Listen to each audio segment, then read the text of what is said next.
subscribe, like the video, and, if possible, join Patreon. But if you don't have much money, you can support the channel by watching the novels on euroaudiobooks.com. Remember that you can participate in the polls so that your favorite novel gets published for free. Synopsis: Reincarnated as the eternal blazing sun during the perilous era when gods walked the earth, our protagonist finds himself caught in a web of ancient conspiracies and divine power struggles. Armed with modern knowledge and a mysterious past, will he ascend and reclaim godhood, or perish at the hands of the very being whose throne he seeks? Collapse, transmigration, schemes, dark world building, overpowered protagonist, special abilities, and secrets long buried under divine light. Set in the mysterious universe of Lord of the Mysteries, this fanfiction explores a forbidden history and twisted destiny. Not canon. Only recommended after reading LoTM. Chapter 1. The Beginning Northern Continent, Fourth Epic, Kingdom of Elias. A magnificent city, perched along a mountain range that stretched across the continent, was illuminated by the bright golden sun. The city was bustling with people and filled with Gothic-style buildings. Carriages with white horses could be seen on the paved road, as could streetlights with green vines intertwining around the pole. The city served as the capital of the Kingdom of Elias, one of the 6 kingdoms on the northern continent, which is located on the edge of Solomon Empire. There was also the occasional laughter of children who were running along the sidewalk and gossip of noble ladies in the restaurant. The entire city is filled with vibrancy, contrary to the rumors in the northern continent. In the city center, there was a huge Gothic cathedral with spires topped with a golden sun emblem. The Gothic cathedral was built of white marble, and inside the cathedral was the featured intricate structures and drawings depicting various epics from the past, carved on the wall. In the cathedral's entrance, there was a fountain with a marble statue of an angel with speared wings and open hands in the center, facing the sun in the sky, as if to embrace it. Several believers were also seen throwing coins into the fountain while praying, the coins causing ripples to erupt in the clear water and revealing a large number of golden, silver, and bronze coins within the fountains. Inside the cathedral, nobles, commoners, children, and the elderly sat in various seats facing the main aisle, where a priest with blonde hair and white robe stood before a statue of a god. The priest standing in the aisle had a solemn expression on his face and waved his hands at the bands of musicians, as solemn and high music echoed throughout the cathedral halls. The praying session then began, with believers rising from their seats and tapping 4 times around the chest, drawing the symbol of the golden sun, while facing the statue with a reverent expression. The statue depicted a handsome young man, wearing pure white robes and holding a book of deeds in one hand and a golden sphere resembling the sun in the other. At the bottom of the statue's head was a golden halo with rays of light erupting. Bacchus's eternal blazing sun, the god of the sun, order, and business, is the one depicted in the statue. Soon, the praying session came to an end. The priest and believers drew the holy emblems, and they finished loudly with rhythmic music that echoed throughout the hall. Praise the sun! With their prayers, the golden halo behind the statue of the god lit up brightly, illuminating the entire hall of church as sparks of golden light, resembling golden stars, appeared from the light and fell on the believers. Their expression became more pious at the sight of this, as if the God they believed in had personally blessed them. As the golden light dimmed and vanished from the hall, the believers made their way out. A handsome man sat on a wooden bench near the church entrance, wearing a dress that did not appear to match the style of the other people in this city. The man had an angular face and short white hair, and his golden iris glowed and surged like the burning sun in the sky. If believers exiting the church paid closer attention to him, they would notice that the man sitting here was the same as the god depicted in the statue. The believers, on the other hand, could see him and even determine that he is most likely a foreigner based on his dress style. But they didn't seem to notice the resemblance and continued walking without stopping. The man had a lethargic expression and was tapping his shoes on the ground, as if he was waiting for someone. The man was none other than the White Angel, the one who served under ancient sun god. Yes, it was because the man is no longer the same white angel. As his thoughts wandered back to his previous life on Earth, the man looked out at the beautiful and vibrant city with slight melancholy. He had a fairly ordinary life. He had just graduated from college, expecting a bright future, only to be confronted with reality. For he got a mediocre job, and that's when things started to get worse. The daily monotonous cycle began. The cycle of eating, sleeping, and working remained constant.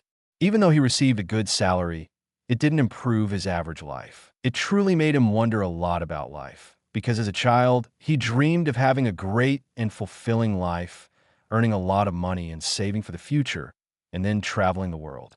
Now, his younger self's dreams seemed ridiculous, because his entire salary was spent on expenses and bills, leaving little money for him to save. So much for his dream of traveling around the world.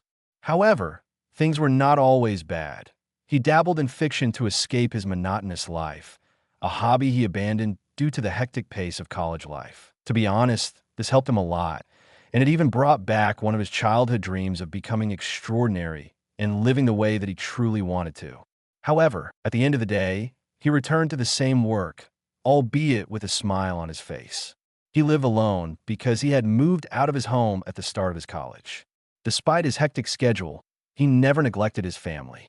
For he would not be where he is today without their love and support. He was honestly looking forward to what the future held for him because he was still young and things could turn around. Perhaps he could still travel with someone he cared about and spend the last days of his life in each other's company. Reality, on the other hand, was far from fair. When he returned home one day, he looked up at the unusual night sky, for the stars shone brightly like never before, and the silver moon in the night sky changed to crimson as he gazed at it. But when he blinked again, the night sky returned to normal. Everything seemed to be just a hallucination to him. This vision kept reminding him of one of his favorite novels, Lord of Mysteries. The crimson moon, in particular, was something he couldn't get out of his mind as he walked on the road sidewalk. All of a sudden, he came to a halt as he became aware of an anomaly around him. He stood alone on the sidewalk, as the people he was walking with and the beeping vehicles on the road vanished. The flickering lights of the skyscrapers had gone dark, and the entire city had fallen silent. He was terrified by what was going on. It was just too creepy. He also felt a tinge of excitement in his heart, which raced along with his overwhelming emotions. Yes, excitement, even if what he has dragged into what may be fatal, because it was his first contact with something extraordinary. Maybe he was really insane at the time. But before he could act to save himself, the surroundings became hazy and blurry. Everything was slowly fading into oblivion. The darkness engulfed him, knocking him out. Before he went unconscious, he had the impression that whatever was happening to him was not natural and that he would most likely die as well. Surprisingly, he awoke in an unfamiliar body, and immediately, a flood of memories overflowed into his mind, depicting a fabulous life. The memories merged with him, for he was experiencing and feeling everything. More precisely, it felt as if he were living a second life, from becoming an orphan to being placed under the tutelage of the ancient sun god, then going on the adventures across the world and battling the mythical creatures. Then, swearing an oath with other kings of angels to always be sworn brothers, and achieving glory at the command of the ancient sun god. Finally, falling greed for the power of ancient sun god, which led to him instigating the betrayal. Occuses betrayed ancient sun god in the twilight of the sun, as his white sword pierced the ancient sun god's heart from behind. Then, becoming the god of the sun pathway, Occuses, the white angel, lived a fabulous life that included memories spanning thousands of years. In comparison to Occuses, his existence and life were insignificant.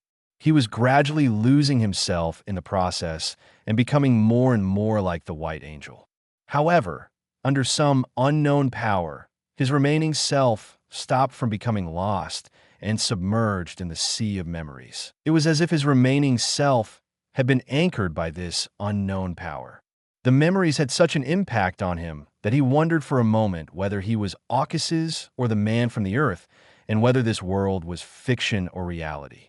Finally, The memories completely merged with his mind, and the realization kicked him. He knew instinctively that he wasn't the same. He had completely changed, whether in his soul or mind.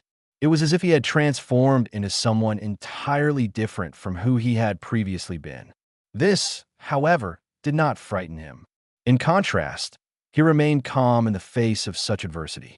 He realized he was no longer who he used to be, neither the white angel nor a modern-day man from Earth. He was a completely different person. To be more precise, he was a combination of two, inheriting the best qualities of both, divinity and humanity.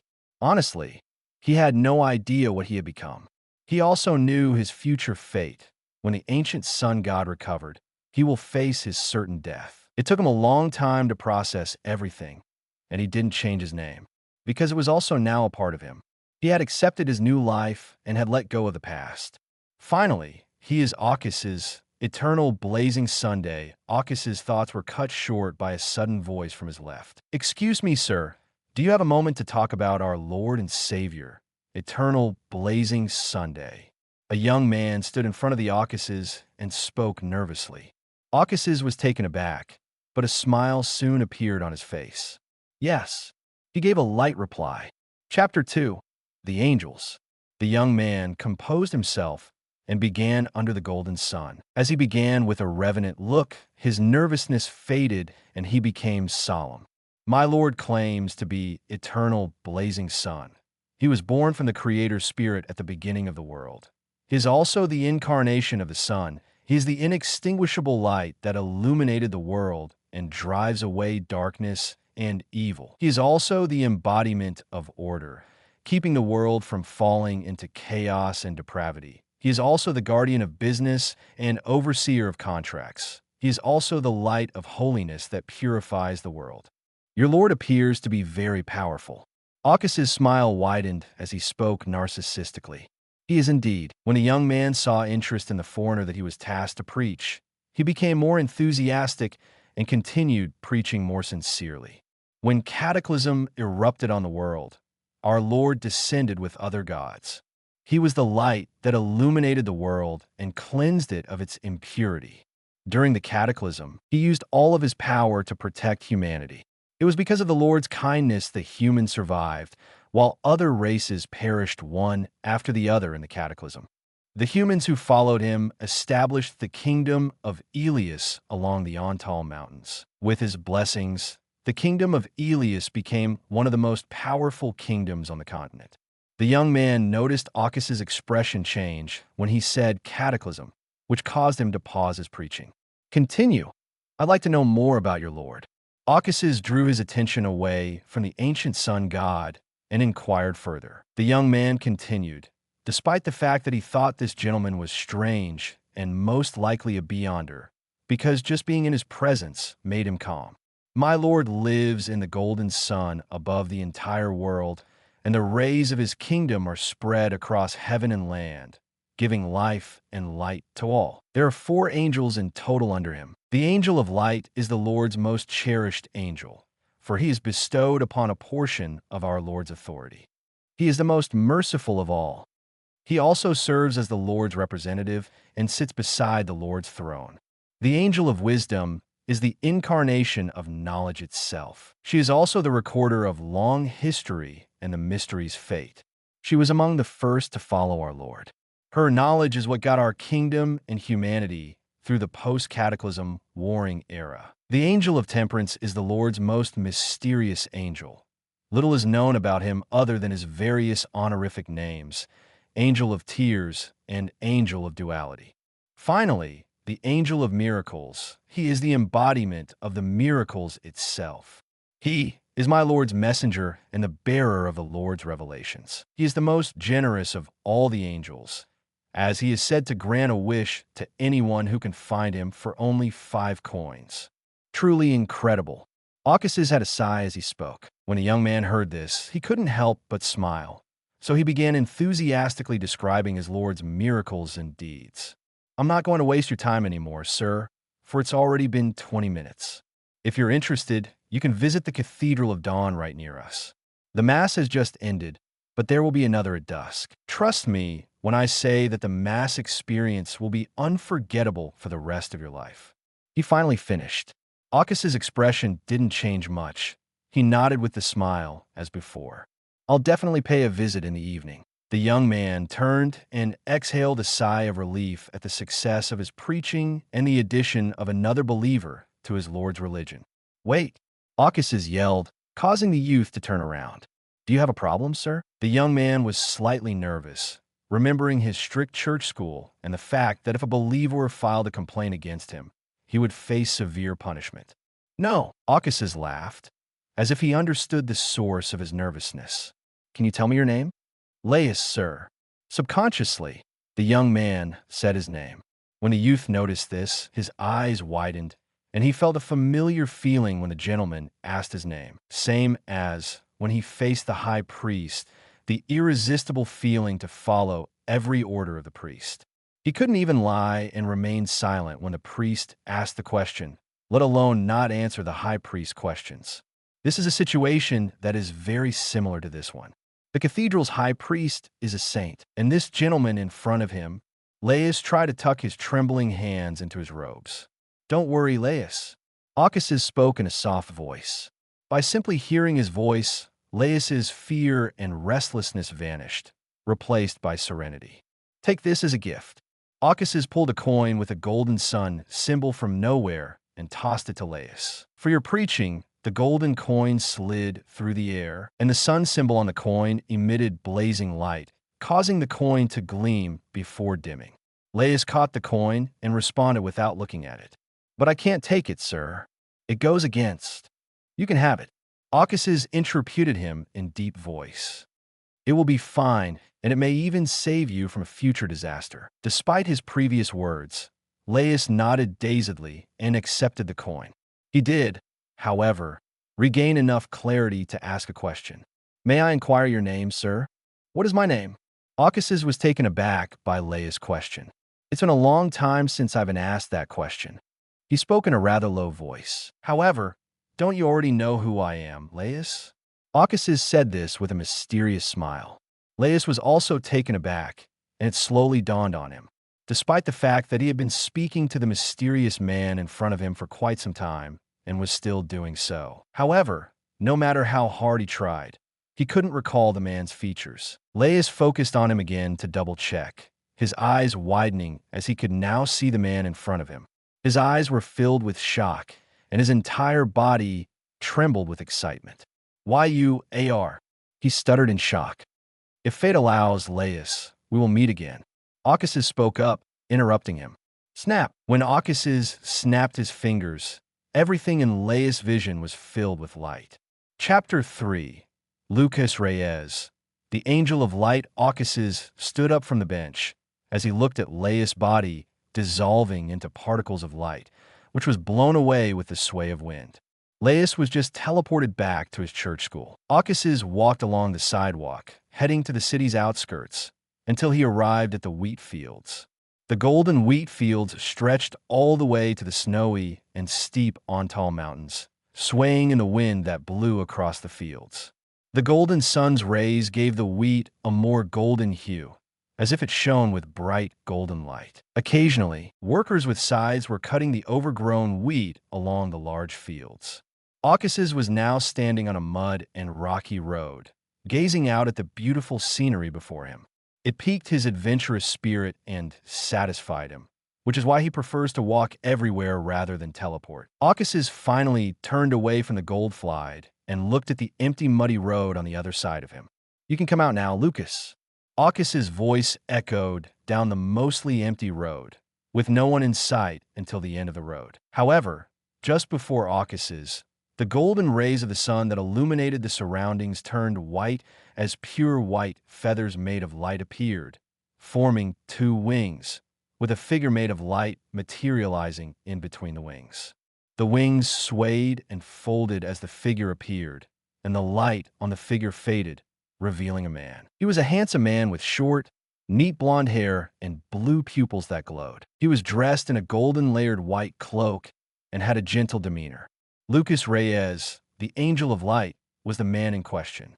"My lord, Lucas bowed with solemnity and respect in his tone. "I hope I'm not bothering you," he inquired, because when he arrived, he noticed his lord silently gazing at the scenery before them. Aucasus looked at one of his most loyal angels, who was still bowing with utmost loyalty and reverence. Lucas Reyes had lost his entire family in the attack of the demonic wolf's family remnant.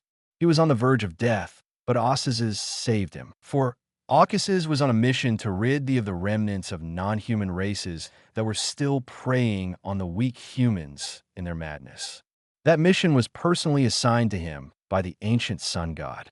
Aucasus also discovered that the boy was born with sun pathway characteristics, and that his parents were most likely from his pathway. So, he took the boy and allowed him to join his legion. Lucas advanced much faster than others, becoming an angel just before the fall of the ancient sun god, and he devoted his entire loyalty to Aucasus in return for everything Aucasus had done for him. Lucas was also kind to his own people, but cruel to his enemies. "You're not disturbing anything." As he said this, Aucasus shook his head. "I was just sightseeing, and it occurred to me that I had never done so, and this kingdom you all built is magnificent," he praised, and his eyes bright with emotion. While saying so, Aucasus lost a lot on his path of God. When he attained godhood, he gained divinity, and he became more distant and indifferent. However, his humanity is now as vibrant as his divinity, due to change happened within him. "It was merely our responsibility, my lord." Lucas was humble, even when he received praise from the person he greatly respected the most, and he was still bowing. But Lucas was also surprised on the inside. He clearly sensed a change in his lord. The lord was not the same as before. He can tell by the tone of his lord's voice and the words, which are different from the usual indifference and way of speaking. "Don't be so modest, Lucas." With a sigh on his face, Aucasus interrupted Lucas' thought. He didn't bother, however, to press more and change Lucas' attitude toward him, even though he didn't like it. But this world had different rules than life on Earth, and he was also part of this world now. "Also, stop bowing." When Aucasus noticed he was still bowing, he motioned for him to stand straight. Lucas stood up from his bowed position and wanted to begin discussing the information that his lord had requested. "Not here." Aucasus once again interrupted Lucas and spoke with a light tone. "Let's go somewhere where no one will be able to hear us." "However, my lord." Lucas didn't understand, so he spoke up with some hesitation. "This kingdom is the Lord's domain, and the order established by his lord is woven into the very fabric of this kingdom's reality. There is no safer place than here, and no one should be able to bypass his lord's power. There is nothing perfect in the world, Lucas. Even my order and rules that spread across this kingdom's reality have some loopholes that the capable can exploit." Aucasus chuckled, exposing Lucas's inner thoughts. Aucasus began walking towards Lucas, while his tone becoming solemn. "Lucas, you most likely obtained the information I requested from our spies in the Solomon Empire. You see, there's the problem. The reality of the Solomon Empire is also woven with very distorted rules far more than here. So much so, it won't be wrong to say that the reality itself obeys Solomon's command. Yet here we are, infiltrating the empire right under Solomon's nose. Thus, while I appreciate your piety and reverence for me, but don't let it cloud your judgment. I am not omnipotent, as you may believe subconsciously." He said this in a solemn tone. His golden iris glowed as he stood before Lucas. Aucasus had not expected to have such an image in the heart of the Lucas, despite the fact that he understood why it was so. However, he was not even the strongest god in the world, let alone omnipotent. So he needs to change Lucas, because if Lucas continues to believe the same way, he will suffer greatly. "It was my mistake, my lord." Under the gaze of the Aucasus, Lucas' head was down, and he was slightly shaking. His expression was that of a daze because he also just realized. Even though Aucasus didn't use any of his authorities, Lucas felt immense pressure on both his body and soul under the gaze of Aucasus. Aucasus sighed as he saw this and rested his hands on his shoulder. "All right, let's go." He didn't give Lucas much time to react. As he snapped his fingers, their figures collapsed and dissolved into golden light particles that dissipated in the wind. Chapter 4. Situation of Northern Continent, 1/2. Lucas found himself sitting in a chair, with his lord in front of him, and a white round table with 2 cups and a teapot in the center of the table. They were surrounded by a large field of white flowers, and the golden sun could be seen rising through the horizon, lighting up the entire field. There was also wind in the field, which caused the petals on the flowers to sway and separate before joining the wind.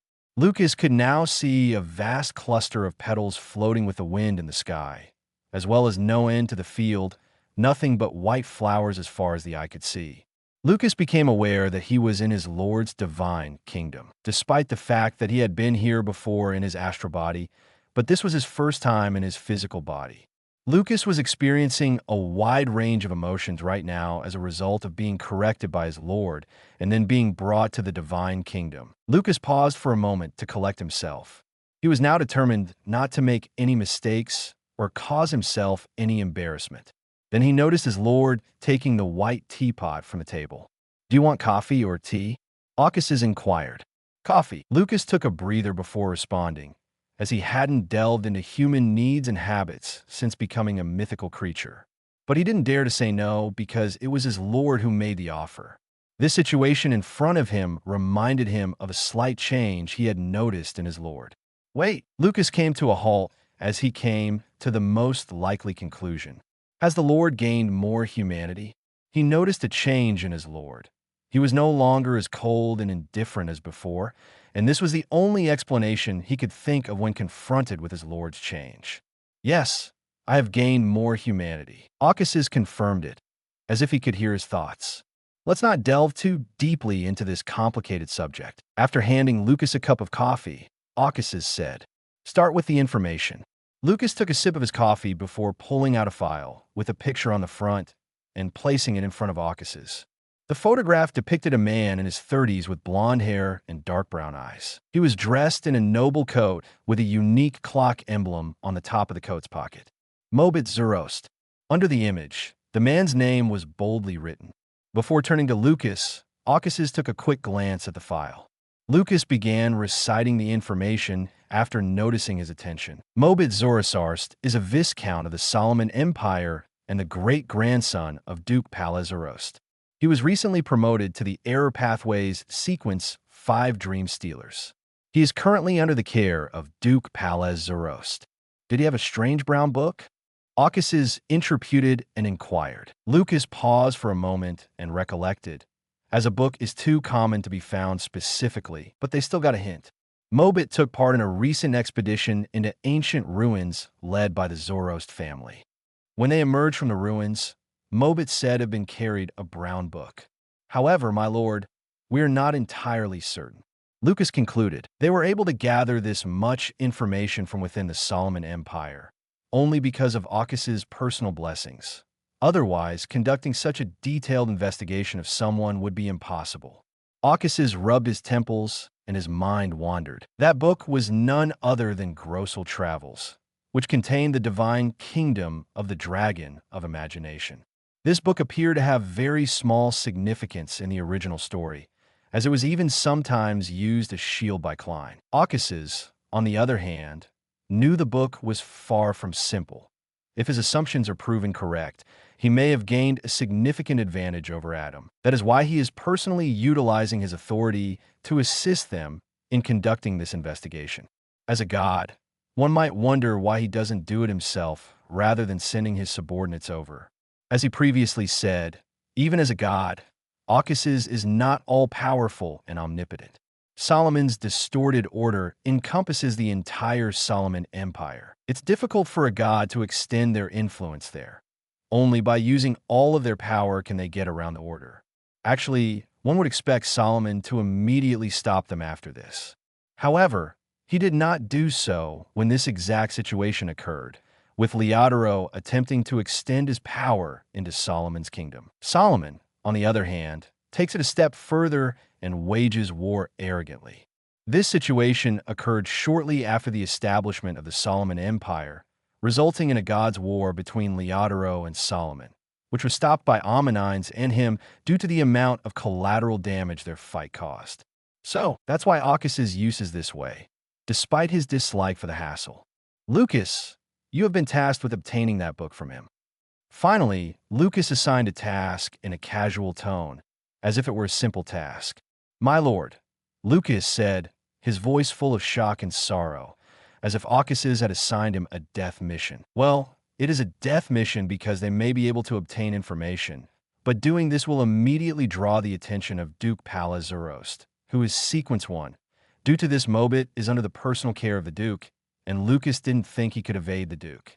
I'm not sending you on a suicide mission. When Occuses saw his expression, he smiled amusedly. A change of times is upon us. Lucas, you can finish this task in the midst of the chaos that will soon ensue. His expression turned solemn, as he said it in a roundabout way. A change of the times. Lucas's face became solemn. The last time he heard his lord say this, it was just before the fall of the ancient sun god. Will the Solomon Empire fall? Lucas made an outlandish guess. He believed this was more likely because he was aware of another mission assigned to the Angel of Miracles that was far more difficult than this. What about the war in the border? Occuses questioned, shifting to a different topic rather than delving deeper into the change of times. Are the casualties increasing? With a light tone, he inquired. Yes, my lord. Lucas took a pause before continuing. Our protracted war with the Church of the Lord of Storms and the Church of the God of Knowledge and Wisdom had reached a stalemate until before. However, the saints of the Church of God of Knowledge and Wisdom have recently created a spell containing the power of night and darkness that can be cast on a large scale, restraining our troops at the border. Their divination was also successful, and they managed to circumvent the anti-divination artifact we had. The entire front line had been breached.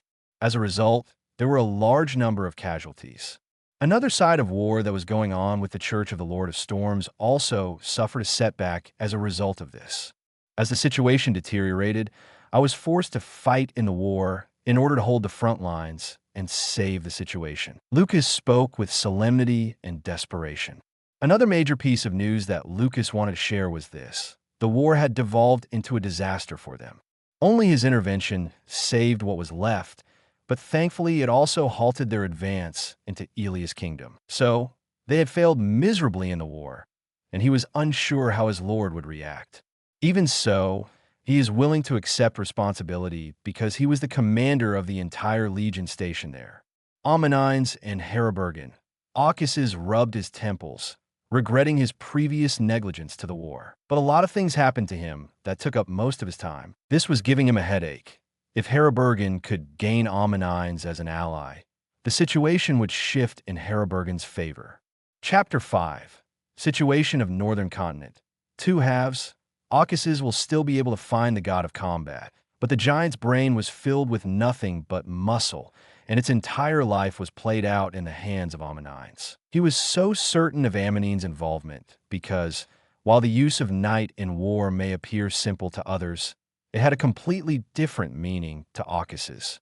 For the long-running conflict between him, Leodoro, and Herabergen is the result of them being in adjacent pathways and primarily over anchors. Thus, the significance of the war is clear, and the appearance of power of night on such a grand scale is not the result of some saint's simulated power. Without Ammonine's consent, something like this will not happen on a large scale. Soon, this situation will evolve into a domino effect, with Angles soon joining the fray and even forcing him to personally join the battlefield, which Occuses doesn't want to see. It's not that Occuses doesn't want to fight with his sworn brothers, but with the Solomon and true creator on the horizon, now is not the time. Occuses drank a sip of coffee to soothe his tumultuous emotions. It's my negligence, Lucas. Occuses spoke in a solemn tone. It's not your fault. You couldn't have predicted the situation.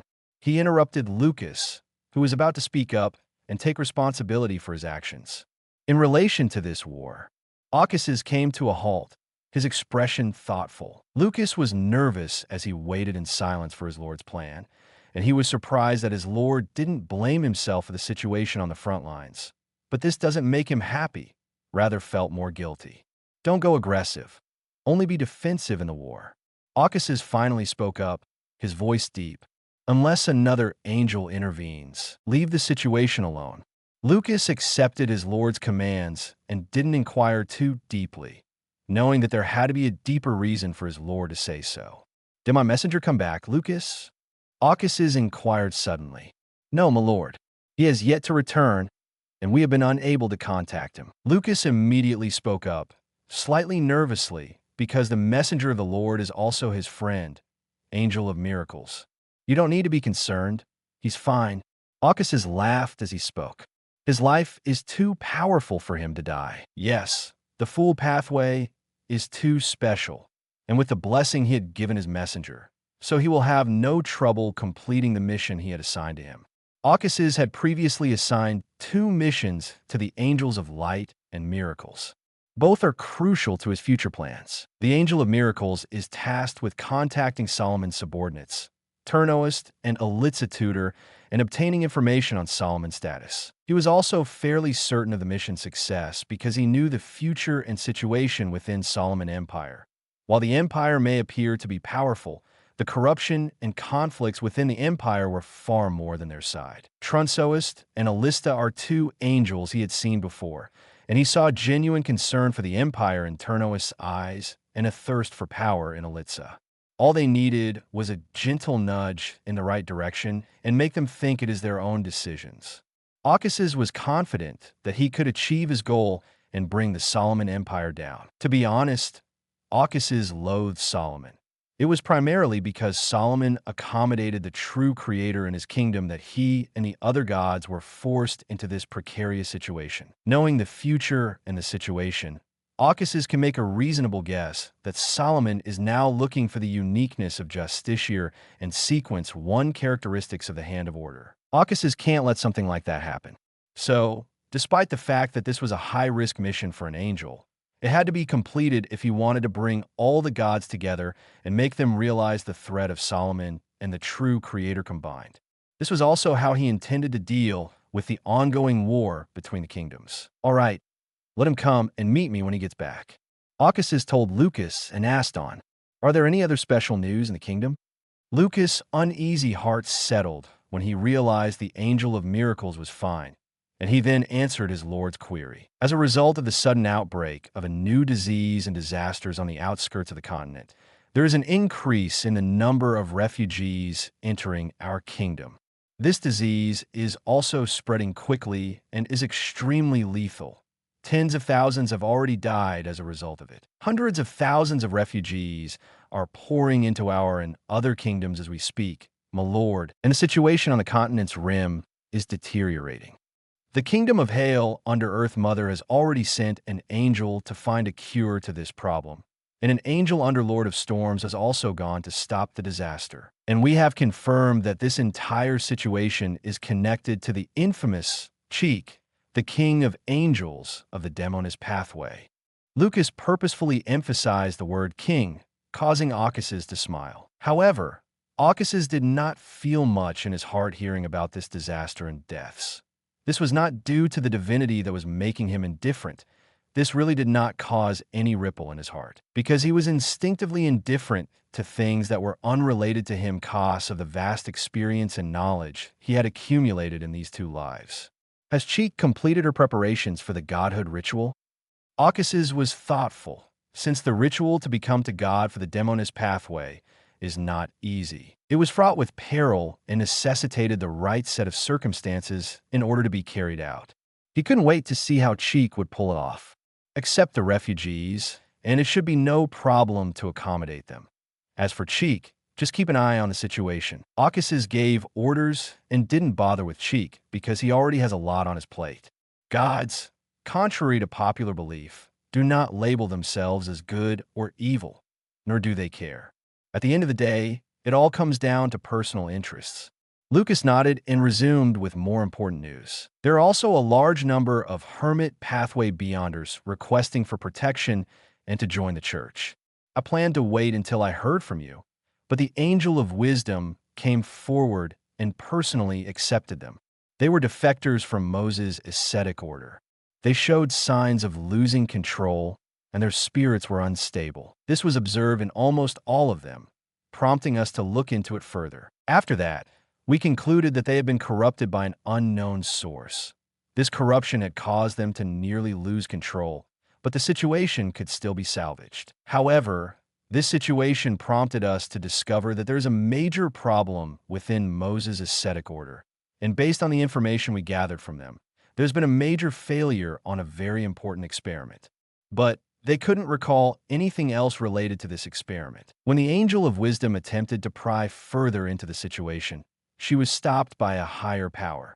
Despite the failure, the Angel of Wisdom discovered that the one who interfered with her was the artisan, the king of angels of the savant pathway. Lucas finished by taking a breather. Aukas's expression becomes solemn as he heard this. Despite their adjacent paths, the relationship between the artisan and Moses' ascetic order has always been subtle. Aukas has made an unfounded assumption as to what the problem with Moses' ascetic order might be.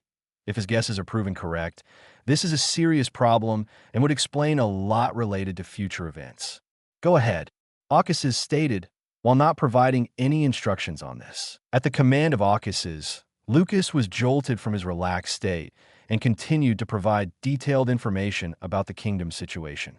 Aukas sat with his hand on his chin, patiently listening to Lucas' report and providing some instructions and orders in between. This continued as the light of dawn from the rising sun illuminated their figures.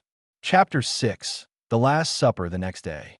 The gentle wind blew across the vast flights of white flowers, and the rays of twilight shaded the sky in a mix of red and orange glow, making the entire sky more mesmerizing. A white castle was present in the seemingly infinite space, as its outline was faintly visible from a distance. The white castle was perched on top of a mountain.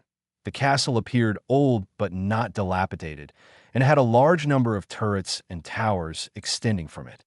The castle featured stained glass windows depicting a knight in white armor holding a white sword and a golden sun above his figure. There was a large lake in front of the castle that had no ripples or waves, giving it a nearly mirror-like surface.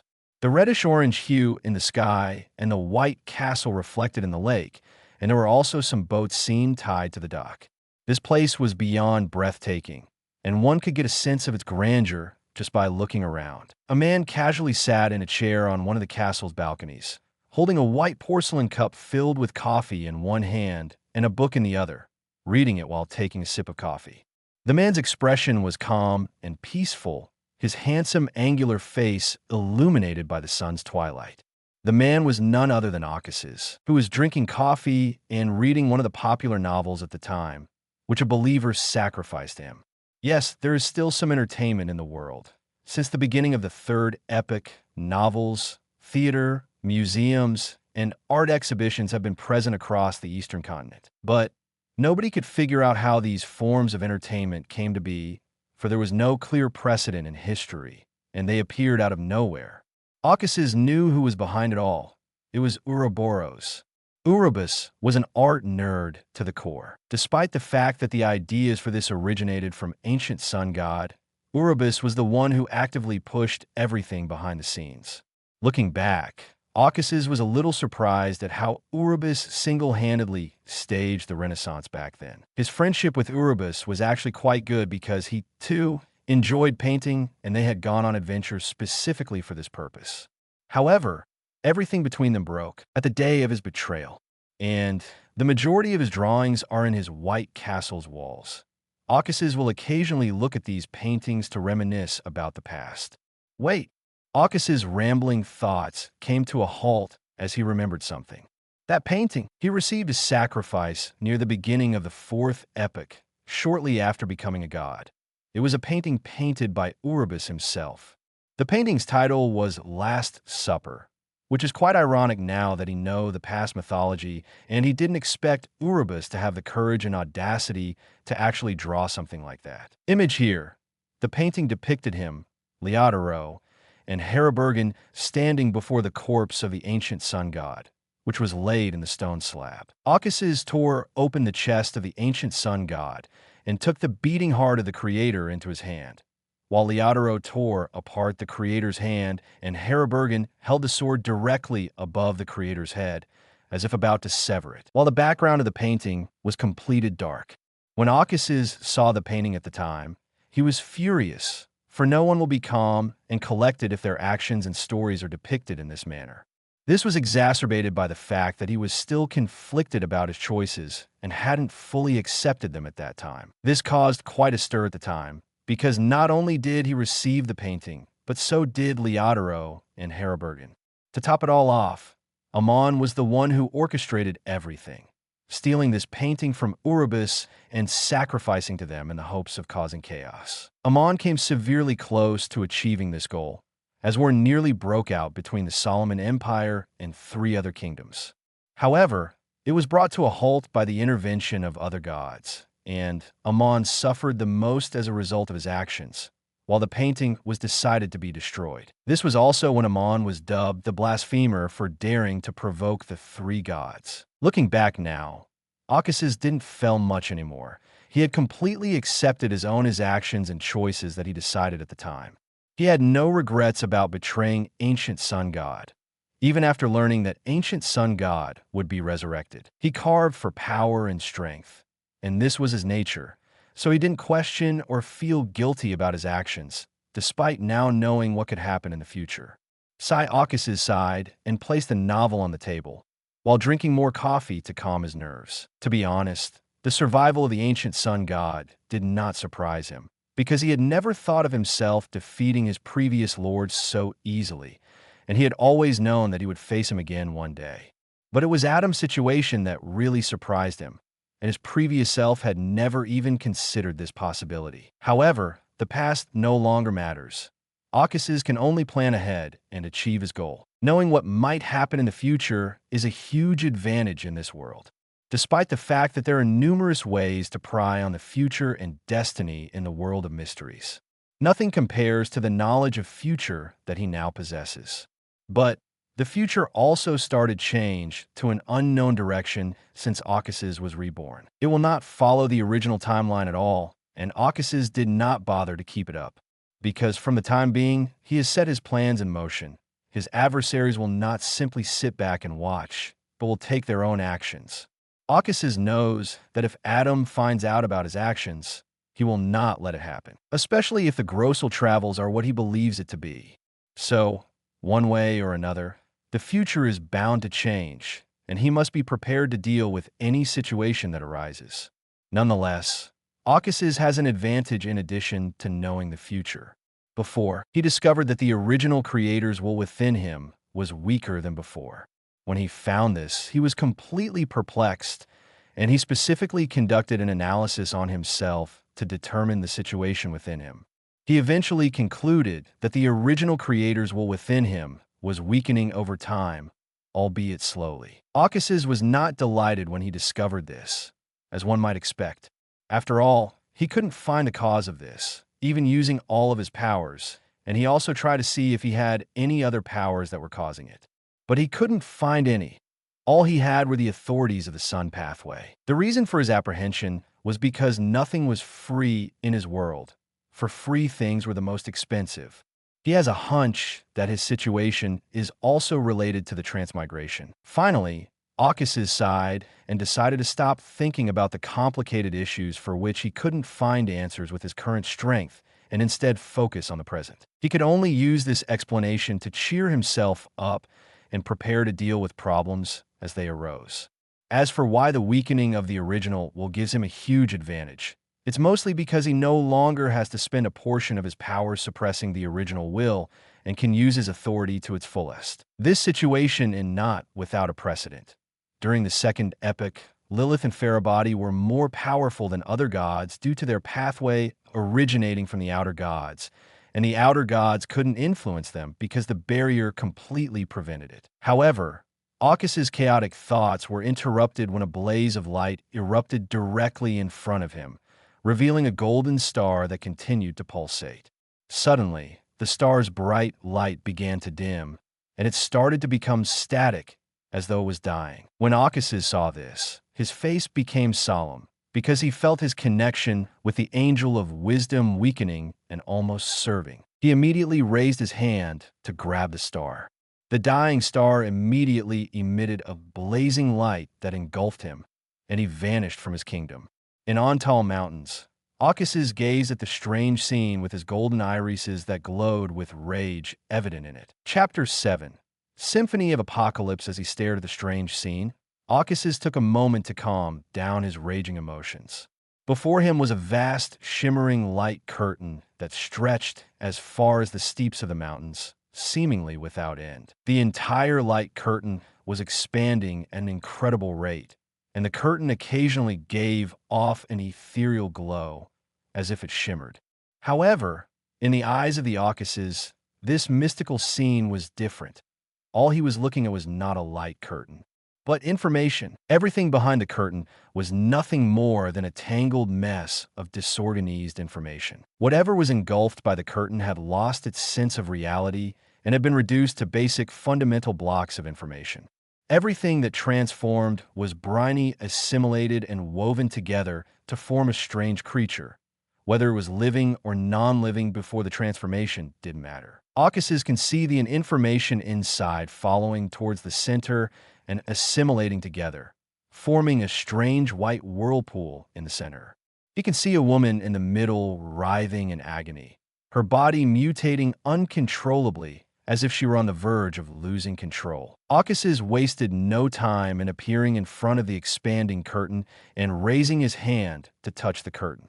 He came to a halt because something captivated his attention. Arcuses noticed a weak influence attempting to establish a connection through the information or knowledge known mixed within this chaotic whirlpool that was merging with the women at the time. Arcuses looked up at the night sky, only to see a brown planet shining brightly. It was more like a blazing star than a planet. Soon, a haunting melody echoed right beside his ears as he gazed at the bright brown planet.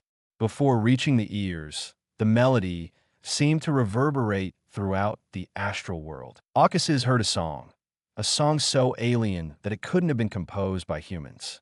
No, it can't be even called a song or a melody. It's more like a terrifying sound from the infinite abyss or void. The sound seemed to transcend all of nature, as if it represented the concept of sound itself. This sound was truly horrifying enough to chill most people to their bones, but it was also mesmerizing and enthralling, completely capturing the listener's attention and tempting them to listen more, despite the horrifying feeling aroused within. Despite being anything but human, it completely evoked the undeniable nature of humanity. Curiosity. Arcuses felt the might of the sound at the time, despite the fact that it had no power to affect him. Just hearing the sound left an indelible impression on him. He couldn't even put words together to accurately describe the sound. This led him to discover that the sound had the ability to drive all beings under angel insane simply by hearing it, for the sound was beyond what a human mind could bear. Inextinguishable ravings, Arcuses recalled the name of an outer god who was vying Earth from outside the barrier. And he couldn't believe that the outer god was able to establish a weak connection to Earth through knowledge and information. Even though this connection couldn't possibly be used to send any power, but the outer god was still able to establish a connection through the barrier. Arcuses had never been so serious as he stared at the brown planet in the starry sky, and the haunting sound echoed in his ears. Arcus's golden iris began to glow, and soon his entire eyes were filled with light. A golden divine halo with light rays appeared right beneath his head. Arcus's expression became increasingly indifferent as a divine aura erupted from him. He shifted his gaze to the curtain in front of him. "Freeze," he spoke in a motionless tone that reverberated through the space. The shimmering curtain stopped in its path, and the never-ending chaotic information became static. In the midst of it all, the screaming woman fell silent. Everything outside the curtain was frozen in an instant. The swaying petals, the flying birds, and the slow-moving night clouds. Everything stopped in their path. Arcuses used his authority of order, and the entire reality had been frozen under his command. Arcuses turned to look the woman, his eyes still emotionless. The woman finally stopped screaming, and her process of losing control came to a halt as well, as it too was frozen. Arcuses turned to face the brown planet in the starry sky, which was still shining brightly. After seeing she was fine, he raised his hand, brought his middle and index fingers together, and snapped. Snap! That sound echoed around the world as the bright light of dawn erupted from the world's horizon and the blinding golden sun rose. The sun rose from the horizon at breakneck speed, reaching the center of the sky almost immediately. The blazing golden sun suddenly expanded and became extremely large, as if it desired to occupy the entire sky of the world. The brown planet, which had previously shone brightly, was completely obscured by the golden sun and vanished from the sky. Aucuses could hear the sound coming from the astral world becoming increasingly distorted, as if representing the outer god's rage. Then everything went quiet as the connection to the starry sky was severed. His eyes dimmed and returned to normal, and his indifferent expression faded, giving way to a grave expression. The golden divine halo behind his head vanished, as did the enormous golden sun above him, returning the sky to night's embrace. The night sky, however, had changed, as there were no twinkling stars or crimson moon. Aucuses looked up again, this time to see the only darkness, which was like a veil that draped the entire sky, blocking and serving any interference from the starry sky. Amonines was one who took action immediately after him. Even though everything seemed to take a long time, it had only been a few seconds. I didn't think they would be able to expand their influence on Earth during this time period. Aucuses pondered with a sense of helplessness. It appeared that after the fall of the ancient sun god, the barrier weakened significantly. As he walked forward towards the frozen curtain, Aucuses recalled the conversation between Klein and Adam in the original book. He eventually stopped thinking about it, because he couldn't stop it even if he tried, and instead focused on the frozen curtain and reality that surrounded him. Here, he did not remove the law that had been established prior to using his authority of order, but instead began walking towards the curtain. Aucuses raised his hands, and out of nowhere, a book appeared in his hands. Then he walked through the curtain, which was filled with an endless chaotic flux of information. Aucuses opened the book with empty white pages, which began flipping automatically with his actions in the blurry environment with no sense of reality. When he saw this, he snapped his fingers again, and the frozen, chaotic information moved, this time towards the book in Aucuses' hands rather than the women. The book appeared to become a magnet that attracted all of the chaotic information in the surrounding area. As the information was absorbed into the book, the empty white pages began to fill with distorted letters and paragraphs. Soon, the surroundings returned to normal, and the brown book was filled with content, and the cover was closed after it. The curtain had vanished, and everything inside it was restored the same as it was before the curtain engulfed it. Now, Aucuses stood in the green grass, facing the massive gray tower with stained windows depicting a purple eye that contained countless resplendent stars. This was the residence of the angel of wisdom under him, which also had been restored. However, Aucuses did not enter right away. He took the book in his hand and began to open it. As he began reading, his expression became solemn and serious. Inextinguishable ravings, the blatherer from the infinite void, the originator of all sounds, the one who plays the symphony of apocalypse that heralds the end of everything. As he stared at these distorted words, Aucuses took a breather to calm his complex emotions. Symphony of Apocalypse. Aucuses felt sense of powerlessness as he looked at this and thought the future, for even as a god, he wouldn't stand a chance against an outer god, though he might be able to escape if he was lucky. He kept turning the pages and saw more information about inextinguishable ravings, from its staying in Saturn to even performing a ritual pointing to it. Well, this knowledge is far too precise. Aucuses analyzed. It's no surprise that the outer god was able to establish a connection through this. But even I and the other gods should be unable to obtain such knowledge unless the source of this. Aucuses' eyes widened as he considered something. Artisan and Moses' ascetic order. Aucuses thought of the new information. The accident. It seemed like I should pay a visit to Artisan. Aucuses reflected as his eyes flashed with coldness and indifference. He then resumed to look at the new pages, eventually coming to a halt on a page that displayed something different. Sequence 9 Mystery Prior. Sequence 8 Melee Scholar. Sequence 1 Knowledge Emperor. Potion formula main ingredients. 1 knowledge, emperor beyond her characteristics. Supplementary ingredients. The Book of Knowledge, ritual. Spread the most abstract and diverse knowledge from the forgotten era and let it be known around the world. Chapter 8. Sequence 0 Hermit. Sequence 0 Hermit. Potion formula 3 knowledge, emperor beyond her characteristics, and the hermit's uniqueness. Ritual seclude yourself and research into the laws or truth of the world. Then, using that knowledge as a fulcrum, create a new law and let it to successfully integrate with the world. Finally, consume the potion for advancement. Well, Aukas's thoughts wandered to the past as he observed the ritual for becoming a hermit. This ritual, despite having seen the first blasphemy slate and the majority of the ritual of becoming God, Aukas's still felt the ritual for hermit was one of the most difficult to complete because analyzing the laws of the mysteries world is dangerous in and of itself, and creating a new one is even more so. Still, the new law that can be created does not need to be particularly influential. It may simply be a new natural law that has no bearing on the grand scheme of things. However, it must successfully integrated with the world. This is the most difficult step to complete because the law can be incompatible with the world, so fail in the process, resulting in the complete collapse of the ceremony.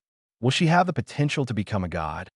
Aukas's had a slight expectation of his angel of wisdom. He was eager to see if she could become the hermit if given the chance. Aukas's stopped thinking more about into it because he didn't know the status of hermit's uniqueness. However, he knew where the characteristics of the knowledge emperor were, and there was one with the Mosaic ascetic order, another with the artisan, and last one was with Lilith, Earth Mother, who obtained it at the end of the 3rd epoch. Aukas's finally closed the book after skimming through the rest of it, which was filled with other pathways potion formula, and looked at the gray tower. An image of a black-haired woman flashed through his mind. She was unwavering in her pursuit of knowledge, no matter what it took in the path. His lips curled into a smile, which quickly faded as he considered her condition. Soon, his face became sullen. He looked up to see the top of the tower as his figure began to fade and vanished. He appeared in a massive yet dimly lit room filled with esoteric books and various drawings of complex structures or technologies far beyond this era. There is also a small model of the solar system in a table with the names of the planets written on it. There is also a drawing of a starry sky with constellations right nearby. A massive telescope was erected on a platform, and it was extended outside to face the night sky through the rather open ceiling. There were several tables around the platform, each with stacks of paper with notes and calculations written on it. Aukas's took a look around, and his attention was immediately drawn to the woman who was lying on the ground with a pool of crimson blood surrounding her. She was completely frozen. Even her painful expression and mutation were visible in this state. The woman had black hair and wore a traditional blue robe that was completely soaked in blood, and before she was frozen, she appeared to be trying to clasp her hands together, as if she wanted to pray for help. The woman's body seemed to have been mutating and collapsing, as her entire skin around her hand, cheek, legs, and neck split open, and the flesh inside contracted to form eyeballs around her body. Her hair appeared to be growing abnormally long. Seeing her state only fueled Aukas's rage. He immediately appeared right in front of her frozen body and immediately touched her glabella on her head with his index finger. A golden light erupted from the contact, and the light shone on the black-haired woman's mutating body. The black-haired woman's body immediately began to heal, and the eyeballs on her body melted away, and ruptured skin fused together, and her hair stopped growing and returned to normal. Under this light, the blood in her robes also evaporated. Her face regained vitality as it turned rosy under the light's illumination. In the end, Aukas's looked at his angel of wisdom with some apprehension. Her name is Diana Knight. Diana was a popular woman in the 3rd epoch.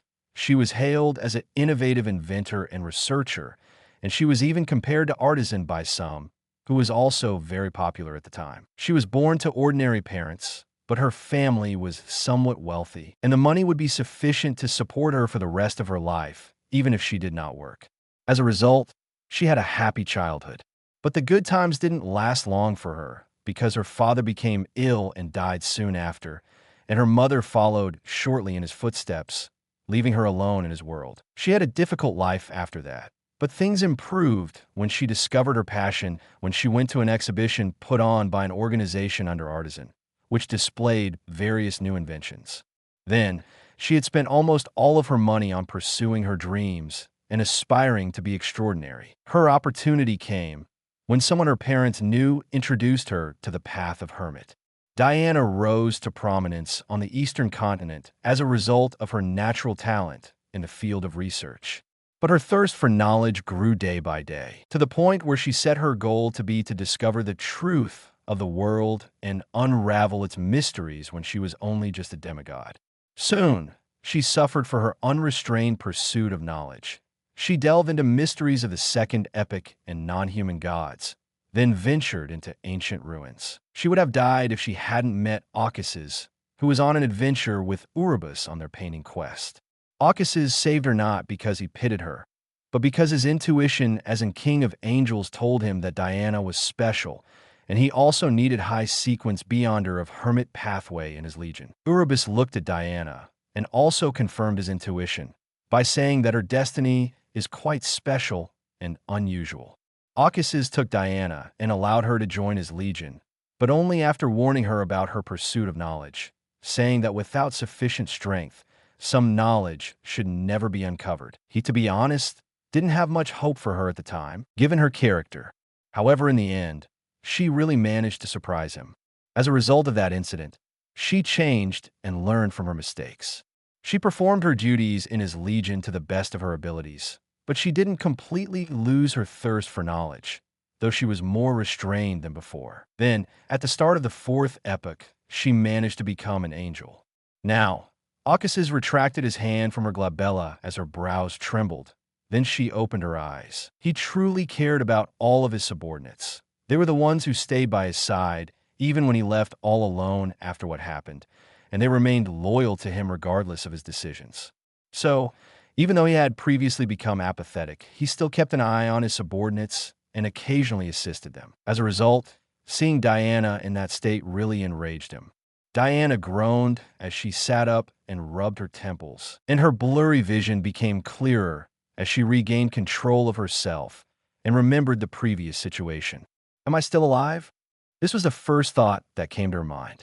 She clearly remembered an unknown entity trying to forcefully impart enormous information and knowledge in her mind when she was about to make a new discovery. She couldn't even stand up to that entity, and she had the absurd notion that the unknown entity was the embodiment of knowledge itself.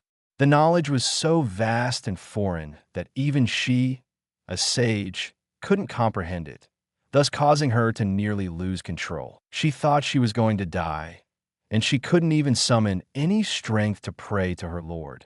She was completely helpless. "Diana, what did I say to you before?" A deep voice interrupted her thoughts, causing her to jolt up from the ground and turn to face the source of the sound. Diana noticed her Lord who stood before her.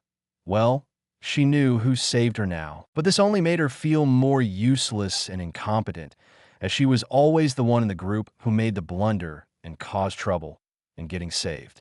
She really wanted to be better. She also knew her Lord was angry despite his emotionless face, because she could tell by looking at his glowing eyes, and the surrounding temperature rose with his words. Don't get lost on the path of knowledge. Ocas's warned her as he approached her. Even though what happened now was not her fault, he remained her due to his worry, and by combining future events and news, he can somewhat guess what happened here. The issue is most likely due to Hermit's uniqueness. Ocas's speculated. I hope it hasn't come to life yet. Yes, the entire situation is most likely related to the birth of the hidden sage, and he is now certain that the artisan played a significant role in it. He would gladly stop the birth of hidden sage if he could. However, the situation is still unclear, and he needs to meet with artisan to clarify a lot of things. Ocas's did not want the hidden sage to be born. Rather, he preferred that an actual beyonder to ascend and become the hermit. Chapter 9. Hidden Sage, me lord. There he had been Minorar Mishupi here. Diana stuttered as she tried to stand straight and regain control of herself. Finally, She managed to force a smile, which looked even worse than her crying face. "I apologize for disturbing you again." Diana was a proud and fearless woman.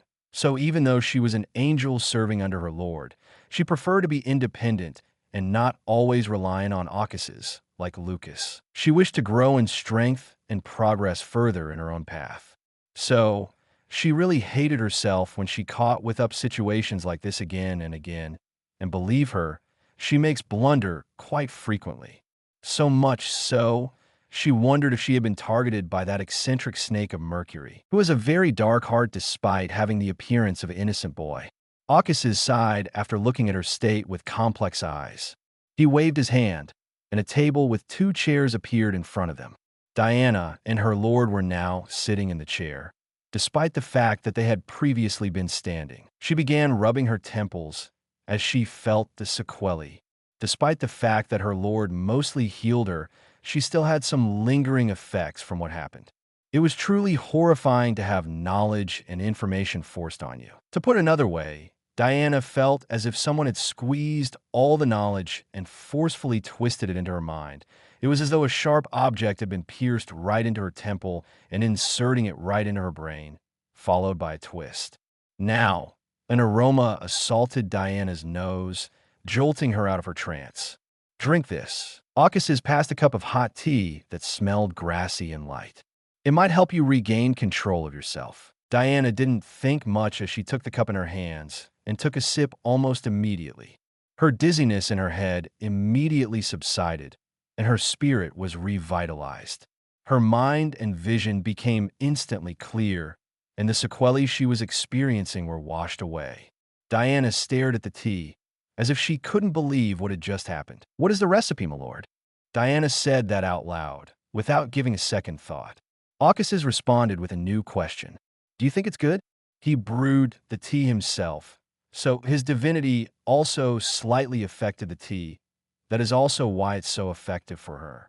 "Yes, it's the best tea I've ever had," Diana responded quickly, and she didn't hold back on her complaints, assuming that the tea was most likely made by her lord. "Well, you can pray to me after that, and I'll give you the recipe," Occuses said with a smile. "Now, let's get to the point, shall we?" His smirk faded as he said this, giving way to a solemn expression. Diana was also aware of the gravity of the situation, so she refrained from making light of it as she had previously. "Yes, my lord." Diana nodded. "Just a moment." She spoke solemnly after raising her hand to her head and touching her temple with her index finger. Then, a dim white light appeared from the contact, and Diana moved her hand away from her temple as if she sensed it. The light brightened as a wisp of light extended from her temple, one end of which was clasped onto the index finger. The wisp of light eventually separated from her temple. Diana shook her hand in the left side of the table after a brief glance at the wisp. The wisp of light detached from her finger and became illusory before blending into the surrounding reality. It caused the entire reality surrounding the table to become hazy and blurry, and then everything went dark. Occuses and Diana remained seated at the table, holding a teacup, despite the fact that everything around them was nothing but darkness. The darkness was immediately illuminated by a dim light, revealing a scene in which Diana was skimming through various notes and sketching. "This is my memory," Diana stated as she stood up from her chair and began walking towards herself. As a sage, it is very simple to extract memory from their minds. Occuses got up and followed her. He looked around, the details of the memory almost perfectly matching reality, as it was reconstructed according to Diana's subconscious, and the memory is also in a different perspective. This has a lot of similarities to pensive experience in Harry Potter. Occuses' thoughts returned to the past as he walked with the Diana. "I was just trying to uncover some old secrets, my lord." Diana's words brought him back to reality, and she continued with a distressed expression, pointing to herself in the memory. That's when it started. Occuses looked around at the scene before it abruptly changed. As a blurry eye appeared right behind Diana. The blurry eye didn't appear to be fully formed. The eye also didn't hold any emotions, and Occuses couldn't feel any life in it either. In the memory, An almost imperceptible light shot out of the eye and struck Diana, who appeared to be completely unaware of the danger lurking behind her. Then the eye disappeared. Diana fell to the ground and began to lose control because she couldn't comprehend the information provided by the eye. Soon, the situation proceeded to what happened before, as the everything surrounding her lost a sense of reality and started breaking into information. Diana's expression worsened as she witnessed the process. She really wanted to find out what that eye was, but she eventually stopped herself because she was afraid that something even worse would happen if she did. Enough of that, Diana. The sound of Aukas's voice echoed in her ears, instantly calming her nerves. Diana paused for a moment, then waved her hands around. Her actions caused the surrounding space to crack, as if it were a mirror, eventually collapsing on itself. Eventually, they returned to reality, sitting in the same chairs, facing each other. "What is that eye, my lord?" Diana questioned him right away. "That was the hermit uniqueness." Aukas's responded calmly, as if the incident didn't bother him in the least. Uniqueness. Diana's eyes widened, as she was taken aback by the fact that what had instilled her knowledge was the uniqueness itself. However, this confirmed her previous feeling, as hermit uniqueness does indeed embody the knowledge. However, uniqueness should not be able. Diana's expression has become somewhat perplexed. Her understanding of uniqueness was limited, but she still knew that uniqueness should not behave in that manner unless someone is behind it or there is a problem with the uniqueness. There is, in fact, a problem with uniqueness. Aukas's confirmed it, as if he could see right through her mind. Aukas's confirm a lot of things, and the eye is linked to hermit uniqueness. However, it has not yet evolved into what it will be like in the future. The uniqueness seemed to be in a strange state. It couldn't be considered living, but it also has some weak consciousness in it. After seeing that eye, he knows that Hidden Sage will be born soon, but the situation should be still somewhat salvageable.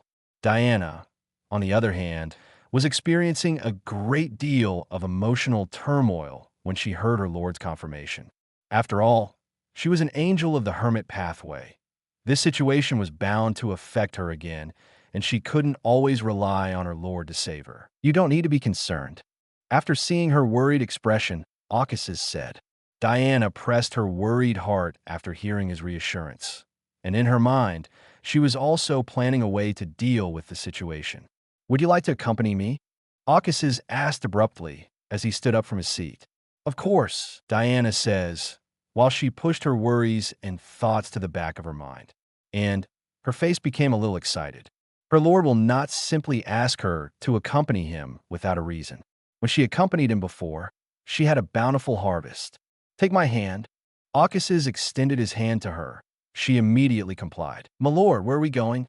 Diana finally asked after she had calmed down. "We're going to meet the famed artisan and then pay a visit to the Mosaic Ascetic Order." As he spoke, Aukas's smiled. He then turned around and looked Diana in the eyes.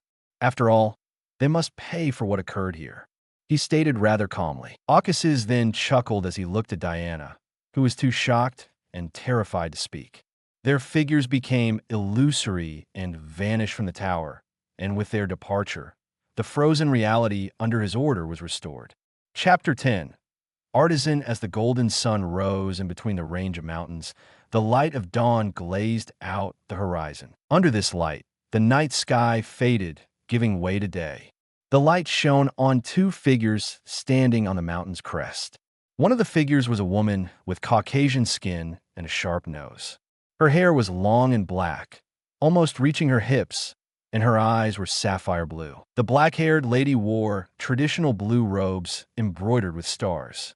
The woman was now standing on the crest of a snowy mountain, her eyes wide, as if she was astonished by what she was seeing.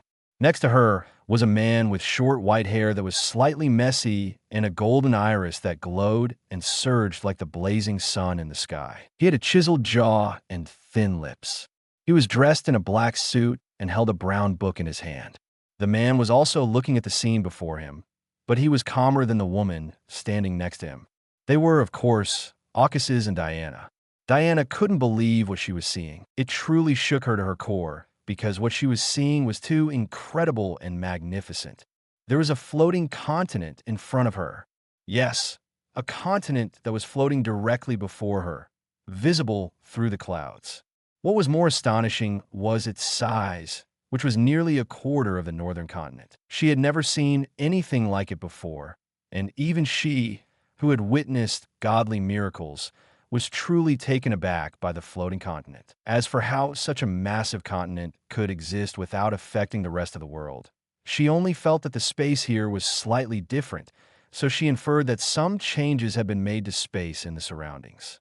Come on, you're this surprised by just seeing this. Aukassis chuckled as he turned and looked at her shocked face. We haven't even gotten to the center of the floating continent. Is this the home of Artisan, my lord?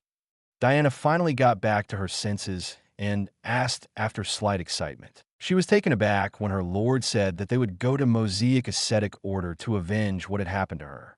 She hadn't expected her lord to be so concerned about her. It just made her feel strange. Don't get her wrong, she didn't have any feelings for her lord. She hasn't become that stupid yet. And now she's standing in front of a floating continent, where she'll most likely meet the artisan himself.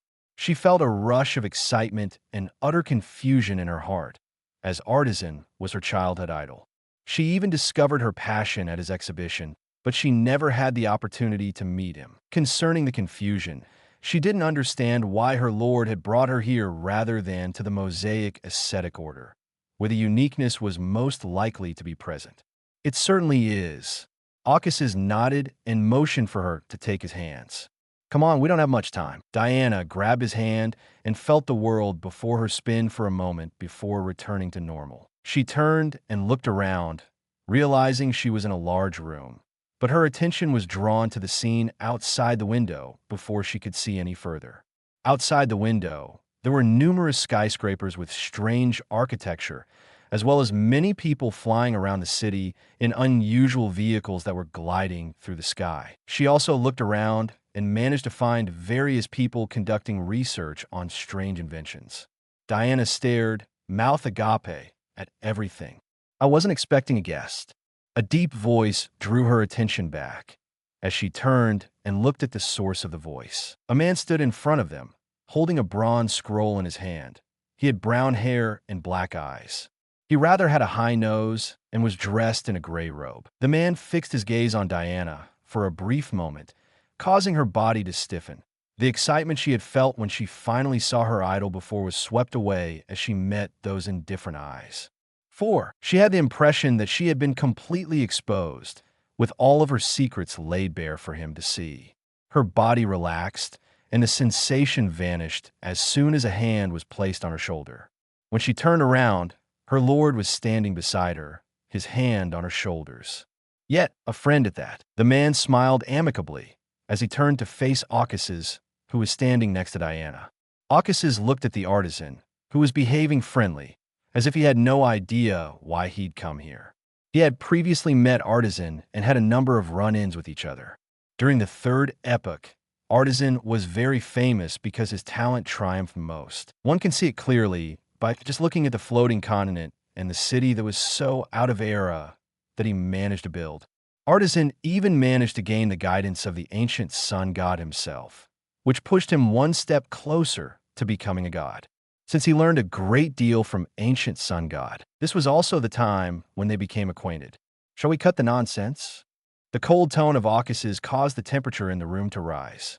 Aukassis had enough of this, for didn't have the patience or time to play along with Artisan. His words made Artisan's smile stiffen, and Diana was attempting to make blend in with his surroundings as she sensed the atmosphere between them was way off.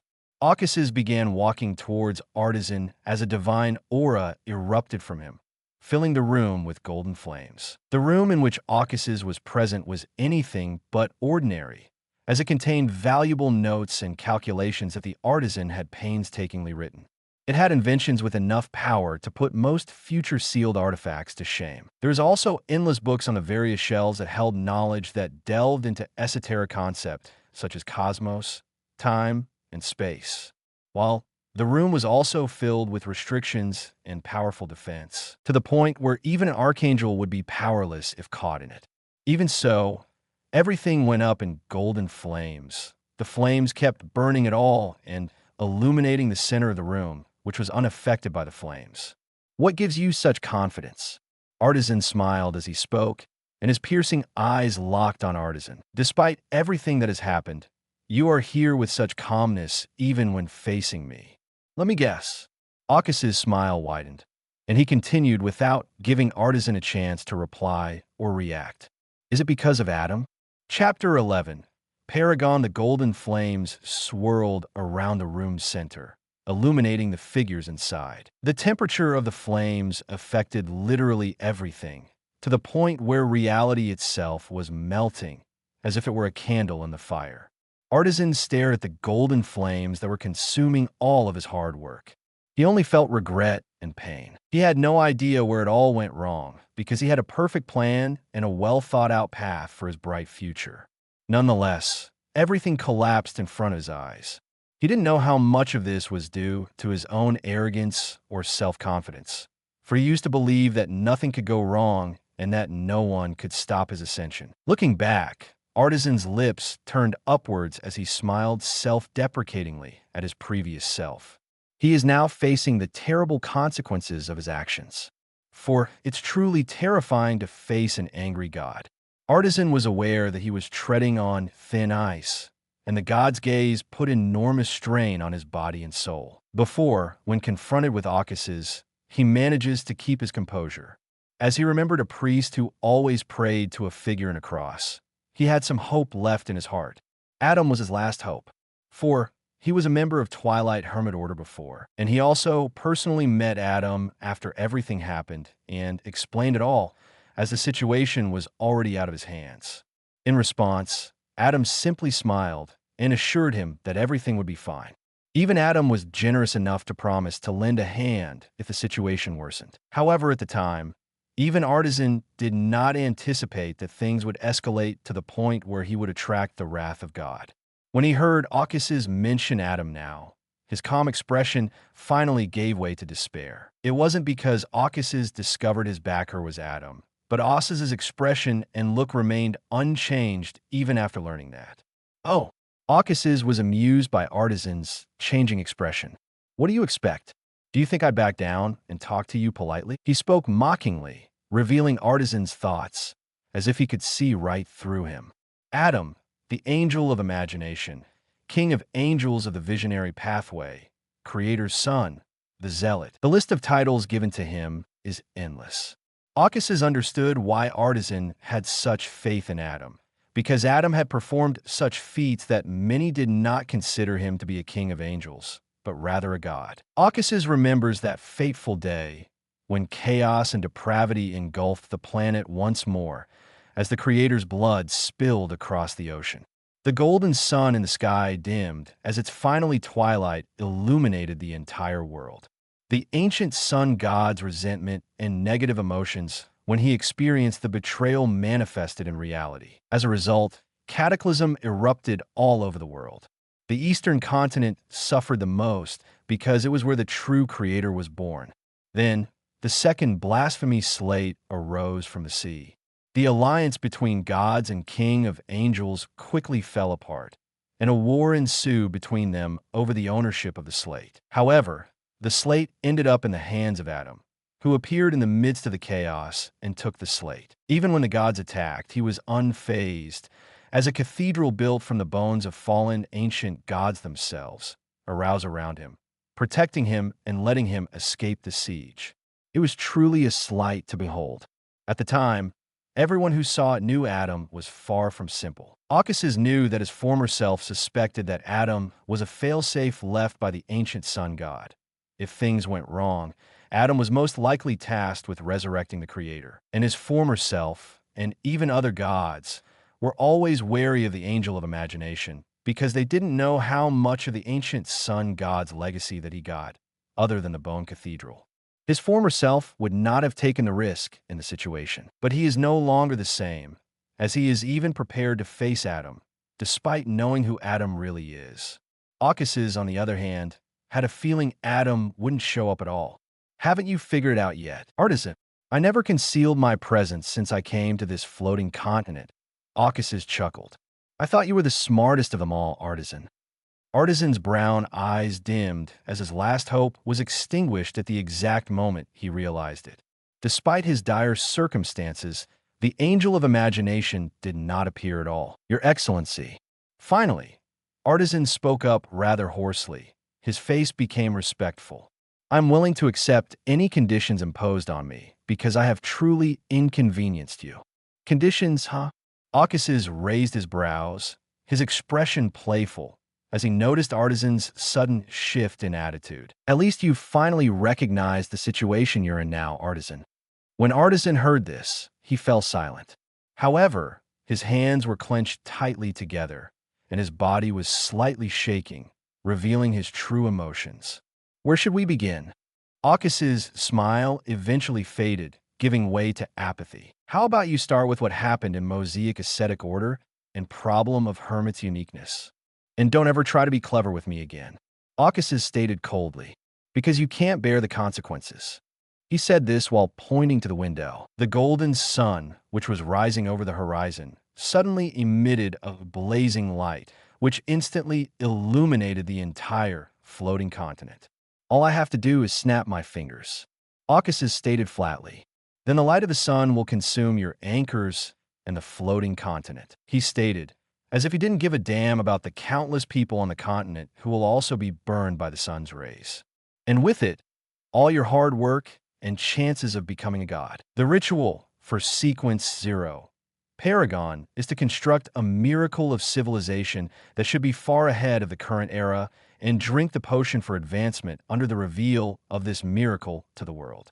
Chapter 12. The plan of Artisan. The golden sun in the world's horizon shone brightly, which immediately drew the attention of everyone on the floating continent. The floating continent was enormous and looked no different from a natural paradise. It would not give a first impression that it was created artificially by someone. To be more specific, the continent was a miracle in and of itself because it contains a self-sustaining natural environment capable of supporting millions of people without difficulty. The continent can even travel safely into the astral world while protecting its inhabitants. The continent also had snowy mountain ranges that spread through it, as well as green prairies that ran alongside the mountains. Long rivers with numerous tributaries ran through this vast expanse of land. There were also other small floating islands near the continent that were linked together by brown bridges. One can see a massive waterfall on the continent's western edge, where the river eventually reached its end and fell into the northern continent. There is a beautiful and strange city in the middle of the continent, with a large number of villages and towns connected to it via a road from the city. Today, however, whether it is farmers working in the fields, craftsmen working in the capital city, or believers praying in the cathedral, everyone in their path came to a halt and gazed at the world's horizon. As they gazed, the golden sun's rays, which were always gentle and warm, giving life and light to everything in the world, changed suddenly under gasps of all. The sun in the horizon suddenly turned white and emitted a blazing light. Many people closed their eyes in the glare of the sun, which shone across the entire continent. The high sequence beyonders, under Artisan, can clearly sense the sun's wrath, as Theer figure were also illuminated under the light of the sun. Many in the floating continent thought it was the end of the world and collapsed on the spot, because not everyone can withstand the apocalyptic scene before them.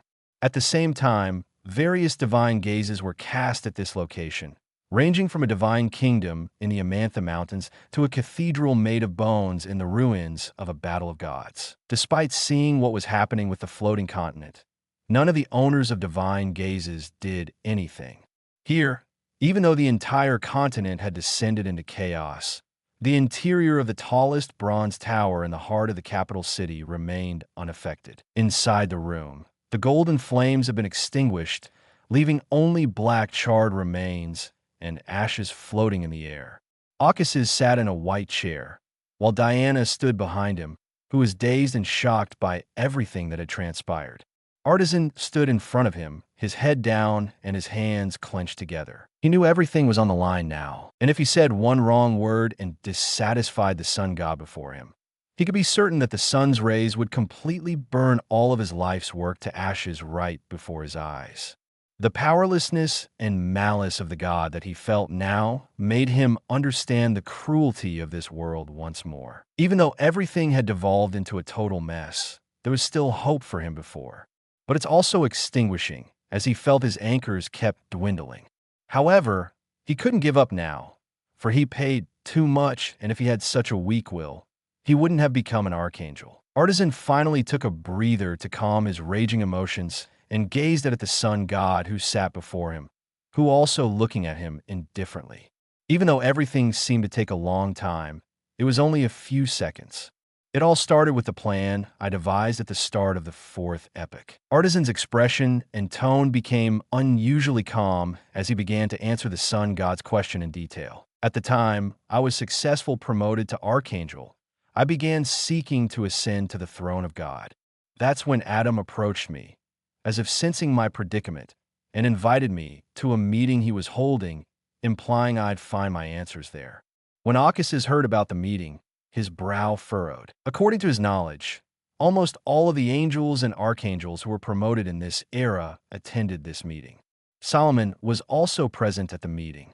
Not to mention, 2 of those who attended became gods in the future, and one became king of angels of Door Pathway. Achasis intuitively felt Adam's presence in almost every major event that affected the world during this time period.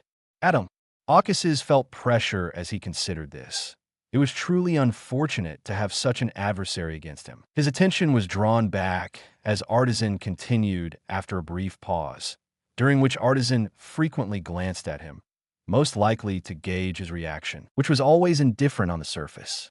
Artisan continued in low tone. I went to the meeting with many others and finally saw the god's path and the ritual for becoming God. But then I noticed something else in the slate that I hadn't expected. He came to a sudden halt, his gaze drawn to Diana. "You may continue," Achasis stated, as if comprehending his actions. "There will be no problems, even if she learns the secrets." Artisan took a deep breath and gazed at Diana deeply, certain that she was the one who had been trying to divine into this matter before and was most likely the reason he was facing the Achasis now. Diana finally awoke from her stupor and began paying close attention. She pressed all the shock and questions in her heart and focused clearly, because her intuition as a sage made her believe that the next information revealed by her idol would forever change her fate and future. The second blasphemy state revealed something unexpected to me, the path to becoming a being above the gods, or more precisely, above the sequence. The demon of knowledge, which consisted the pathway of hermit and paragon, was the title above the sequence. Artisan spoke as he averted his gaze from Diana.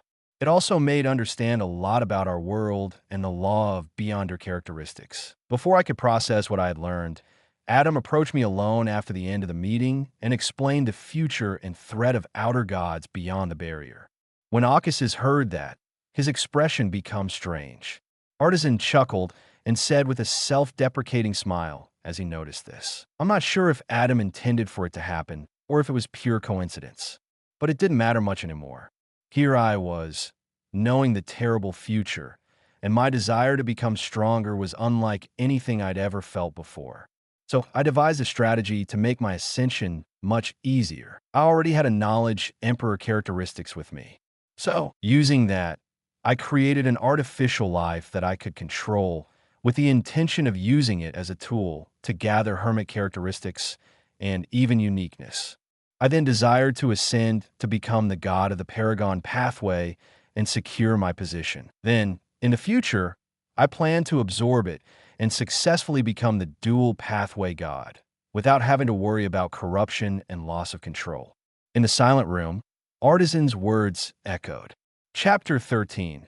The Black Door. It would be a lie to say that Artisan's bold proposal did not surprise Achasis. Moreover, this plan actually had a potential of success, because he was aware of something similar happening in the future, during Amon's apotheosis, where Amon absorbed the characteristics and uniqueness of the Door pathway from Bethel Abraham while replacing him, only because Bethel gave up, understanding the threat posed by the mother goddess of depravity, who is using him as an anchor to open the door and bypass the barrier. Was the entire ordeal possible at the first place? Artisan, on the other hand, didn't have to worry about this because the artificial life he created would most likely obey him.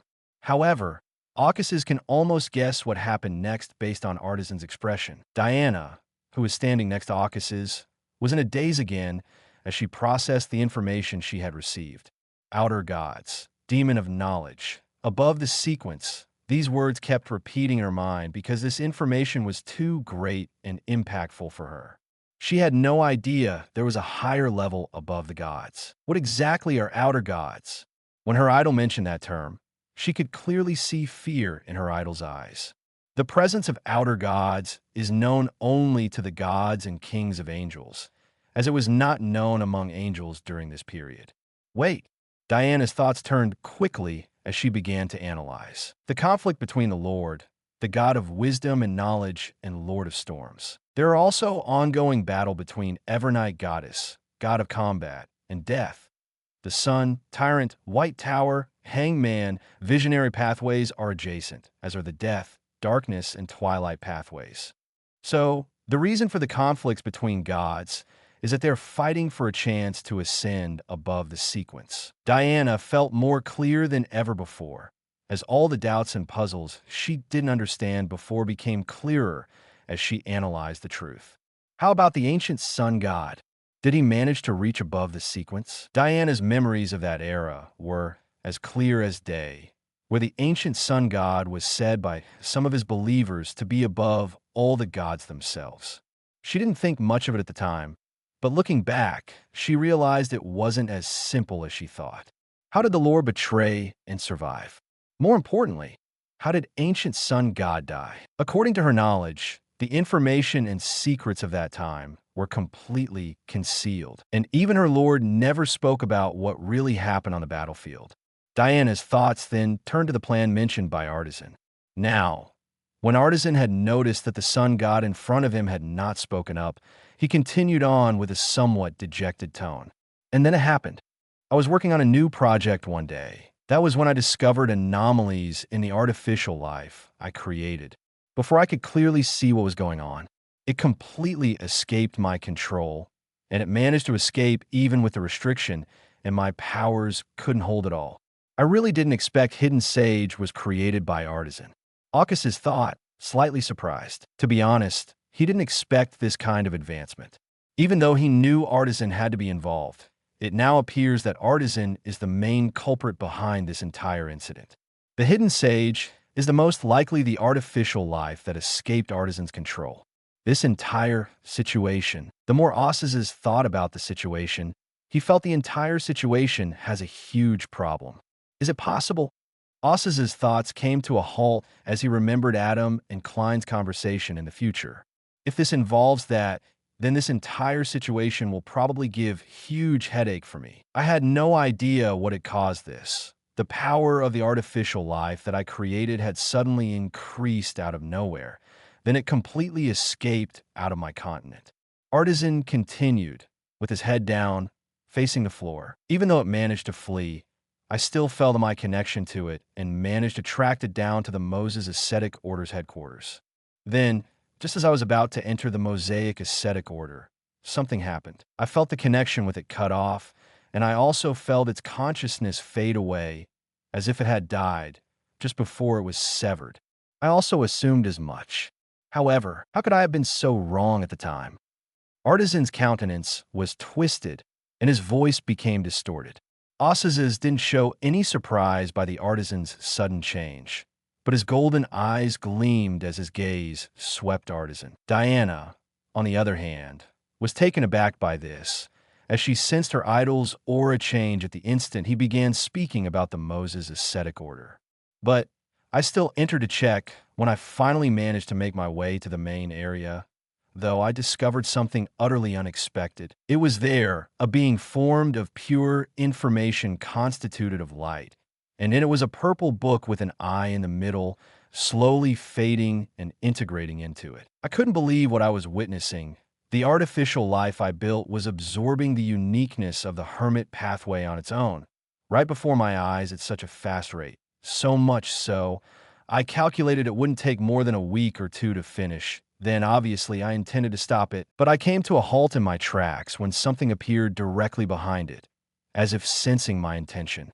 In the empty room, the artisan's low, distorted voice resonated. Diana, who was listening, had a shiver go down her spine, and her eyes widened in sheer shock as she realized the reality around her were fading away into oblivion, and a phantom of a black door appeared behind Artisan. As she stared at the black door, she had a terrible feeling that if her idol kept talking, something cataclysmic would happen. The horrible feeling pressured her body and spirit as she began trembling and sweating as a result. She instantly turned to face her lord, who was likewise staring at the door with a solemn and grave expression that she had never seen before on her lord. Diana wanted to speak out right away to stop Artisan from continuing to speak, and she almost did, but she was stopped by Oss's severe glare. Artisan went on as if he wasn't aware of anything unusual going on around him. It was a door that resembling a black stone tablet. There was a mural on the door that drew my attention almost immediately. It portrayed an inverted tree. As Artisan divulged the knowledge of the door more and more, the phantom of the black door became increasingly vivid, as if it were going to fully appear in reality. There were 9 branches on the inverted tree. Enough! Ossas finally spoke up, rising to his feet and approaching Artisan in an instant. Ossas pressed his index finger against Artisan's glabella before he could react. He declared before the black door could fully emerge. Light, a blinding light, exploded from the contact, engulfing Artisan and the forming black door behind him. Artisan eventually awoke from his weird condition beneath the glare of the unending light as the black door behind him faded away. The knowledge more. As he glanced at the fading black door with a sigh, Ossas thought, just when I thought things couldn't get much worse. Chapter 14. Spherote Knowledge More. The Spherote required to become Demon of Knowledge, which has been sealed by celestial worthy in the Western continent. As he recalled this, Ossas retracted his finger from the artisan, his brows wrinkled, as he felt this incident was becoming more complicated and dangerous, as it involved Spherote, which can put even gods in grave danger, such as the one in Cauldron City of the Spirit Word. Even gods who try to reach the dark river flowing forth there will almost certainly perish. But the things can still be salvageable if the influence of the knowledge more is not as much as the river of eternal darkness, and it could have just managed to extend some of its power through the seal. Meanwhile, an entire tributary of river of eternal darkness has already flown out the seal, which is why even the gods didn't dare to visit that place. Ossas glanced at an artisan who didn't have any pollution or mutation with him, despite what had happened in the Moses ascetic order. So, he felt his guess is most likely true. If the knowledge more had sufficient influence over reality, Artisan would not be alive now, telling him of this event. What happened to me? Artisan questioned, his face turning pale as his brown eyes wide with terror. The wavering figure of the artisan came to a halt as his face revealed a look of realization. How did I forget about that black door before? That door with that mural which appeared behind artificial life. It is what responsible for everything. Artisan continued to murmur to himself, fully ignoring the sun god in front of him. Ossas' attention was drawn back as he looked at the man in front of him, who appeared to be going insane. As he gazed at this, Ossas rubbed his temples in a headache. Despite so, he managed to maintain his resolve not to act violently and waved his hands at him. Artisan calmed down as a white light appeared in the room and covered his figure.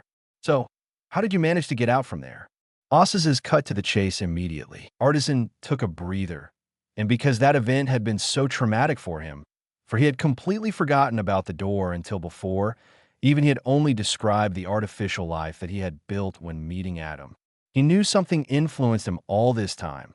Most likely it should be the black door. Even he didn't notice until now. And this fact filled him with dread because he was king of angels, of being only a step below gods, and yet something like this happened to him. When I spotted that door, I came to a standstill. I'm not sure what got into me at the time, but when I saw the door, every fiber of my being felt threatened, and I had only one thought. to run away. Artisan responded swiftly, noticing the sun god's countenance deteriorating. I didn't even think twice about it. Despite knowing what was going on, I escaped from there without a second thought. Artisan was well aware that the situation seemed absurd and odd, yet that is exactly what occurred. He had a hunch as to what that door might be, even though it should impossible because it should have been in a seal. However, he really couldn't conceive of anything else that might have such a powerful effect on him, which could be somewhat related to the door. Artisan could definitely tell that the sun god was not in a good mood after hearing his words, which only strengthened his suspicions. Even though he desperately wanted to ask the sun god, he refrained since he remembered what had happened previously, and he didn't imagine what would happen if he said its name. It's enough.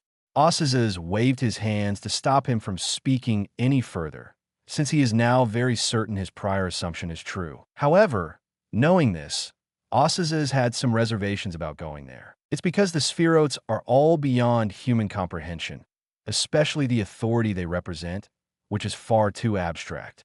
There could be a number of factors that put him in risk. However, Osaz's lips formed a wry smile as he suddenly thought of his future tragic fate. His hesitation faded as he realized that if he wanted to survive and become the God Almighty, he would have to do even more risky and crazy things. And if he wanted to win in the end, he would also need allies who would not betray him at every turn. As he turned to see Diana standing behind him, Hermit Osazes finally decided his first crazy plan. Yes, he really wanted to help Diana ascend to become the Hermit. Take this, Diana. Osazes turned to Diana and handed her a letter that appeared out of nowhere. And pass it on to Umbella, Earth Mother, in the Kingdom of Hail. When Diana heard her lord, she was shaken out of her reverie. Then she instinctively took a letter and hesitantly inquired, "But, my lord, but..." She was well aware that her lord was about to send her away. "There are no more buts, Diana. Yes, I'm sending you away, since the next event is not something an angel can take part in. The letter is also extremely critical. Personally deliver it to Umbella." Osazes interrupted her. "Yes, my lord." Despite some reluctance in her heart, Diana finally nodded. Diana's figure collapsed into numerous golden light particles that fell into the ground and vanished swiftly as Osazes tapped her forehead with his index finger. "So, shall we leave?" Osazes eventually turned to face his artisan, who stood silently in front of him. "Your Excellency, where are we going?" Artisan inquired with trepidation, as hearing the sun god's invitation gave him a bad feeling. However, he didn't dare refuse. Obviously, to Moses' ascetic dawn, Osazes grinned. "How can I leave you out of it?" "Artisan, since it's your mess?" Osazes didn't give Artisan much time to react, as he seized his hand and both of their figures collapsed into golden particles of light in the room, which vanished quickly. As the light that flashed across the floating continent faded, the scorching sun visible through the window dimmed and reverted to normal with their departure. At the same time, in the sea of ruins, Sonia Sea, in a cathedral, a golden-haired man was praying before a massive cross. The man wore a simple white cloak and had a silver cross around his neck. The cathedral where the man prayed was anything but ordinary, with the bones of several mythical races embedded in the surface of each column, arch, and dome. Suddenly, a deafening roar shook the entire cathedral, filled with rage and madness. It sounded as if the person who spoke had nothing but hatred for the man praying inside. A blue lightning bolt descended from the void into the cathedral, causing fissures in very reality and heading directly for the man who was praying. Adam didn't open his eyes or move. He continued to pray. His posture was solemn, as if he were a priest who, no matter what, will not stop praying to his God until he finishes it. However, the lightning, which could easily kill angels, came to a halt in its path, as if trapped by an unknown force, and then vanished before it could reach the man praying. "You're truly a zealot." With a sigh, a leisurely voice sounded, a striking contrast to the previous fury. "Those angels who spend their days singing praises to their gods will be ashamed if they see your devotion." A young man appeared in the cathedral, out a starlight door. He had black curly hair and black eyes. His forehead was rather bored contrast to his thin face. What was most noticeable about him, however, was a crystal monocle he wore over his right eye, which glistened with light. Angel of Time, Amon. Chapter 15. Adam turned to face Amon after opening his golden eyes and rising from his praying stance. "What brings you here, Amon?" Adam asked, his limpid eyes locked on Amon, ignoring Amon's previous words and actions. "Why must you be so boring all of the time, brother?" Amon replied with a smile as he adjusted his monocle. "I recall you smiling and being so pleased in Medici's hands." He spoke about the past with a nostalgic face. "Take a look at you now, Adam. You've changed a lot." Amon's smile disappeared, his monocle glistened, and his keen stare was fixed on Adam's figure, as if trying to see through his brother's mysteries. "Isn't change a fascinating concept?" Adam remarked, his countenance unaffected by his brother's piercing gaze. "In this world, expect change. Nothing is permanent." "Shouldn't you, Amon, know more about this than I do?" Adam asked quietly. "Since you vanished when our father died and reappeared near the end of the Warring Era, you didn't appear to have changed, but I could tell you were wearing a mask, and—" "That's enough," Amon interrupted while his expression became indifferent, and he didn't show any anger at being exposed. "As expected of you, zealous brother. The subtle manipulation is constantly present, even while conversing with others, entirely guiding it in the direction you want." Amon began walking around the church while speaking, eventually coming to a stand in front of the gray slate on the table near the cathedral's edge. "Keep your secrets to yourself, then, brother. I'm not going to pry any further." Amon spoke dismissively without waiting for Adam's response, for it would mostly be nothing but mundane. Adam was silent, his limpid gaze still fixed on Amon. What happened with the floating continent? When Amon realized this, he didn't pursue it any further and instead asked the inquiry for which he had come here in the first place. "Why did Osses invade it?" Much to surprise of Amon, Adam responded without any concealment. "There was a problem with the hermit's uniqueness." "What's the problem?" Amon pressed, feeling that the story behind the matter would be interesting to hear. Adam approached Amon and pointed to the words carved into a stone slab nearby. It was a gray stone slab. There were numerous mottled marks on its surface, giving it an ancient appearance. It also contained terms that appeared to be the origin of all languages. They were inscribed with sequence and potion formula names. Demon of knowledge, Arcana of madness. Knowledge more plus the hermit uniqueness plus paragon uniqueness plus one knowledge, emperor beyonder characteristic plus one illuminator beyonder characteristic. Adam pointed his index finger right at the name of knowledge more. "So Sphirot." As he saw this, Amon's brows furrowed. "That's the second that managed to bypass the seal. It won't be the last," Adam stated calmly. "It's to be expected. As time passes, the original will begin to weaken." As his monocle gleamed, Amon spoke. "It wouldn't surprise me if the previous Lord of Mystery's seal starts weakening as well. However, how did this affect uniqueness?" Amon inquired, his gaze fixated on Adam and a smile on his lips. "I'm not omniscient, Amon." Adam was unfazed by Amon's repeated attempts to test him. "Not even the gods can pry into it, let alone me." Amon laughed. "Sorry about that. You often give off that impression, like you know everything, very much like our father." As a depressing atmosphere descended between two sons of the Creator, he implied something. "Father always said he made me in his image and gave me some of his powers, so it's only natural that you get that impression." Adam reasoned rationally and carried on as if nothing had transpired. "However, based on the recount that Artisan provided me, I can guess what happened." "I am all ears," Amon said nonchalantly after gazing at Adam deeply. "After I shared the information regarding the sequence with Artian, he managed to devise a plan." Adam described the whole plan of Artisan. "Artisan has lived up to his name." As he heard Artisan's plan, Amon sighed. "This is an incredible plan." His eyes soon become thoughtful, as if he's thinking about something. "It managed to get away from the Artisan's control, which is most likely the work of the Sphirot." Adam continued in a warm tone. "Then it completely ruined the Moses ascetic order. There isn't much left there anymore." It's currently combining with hermit uniqueness as we speak. It would have most likely succeeded, but not anymore. When Adam mentioned this, his warm tone changed. Are you certain? Amon was actually taken aback. I didn't expect you to have such belief in Osses. The spherote power that has been extended into reality is most likely very feeble in comparison to its genuine power, as the spherote could do a lot more if it were otherwise. Adam stated this calmly.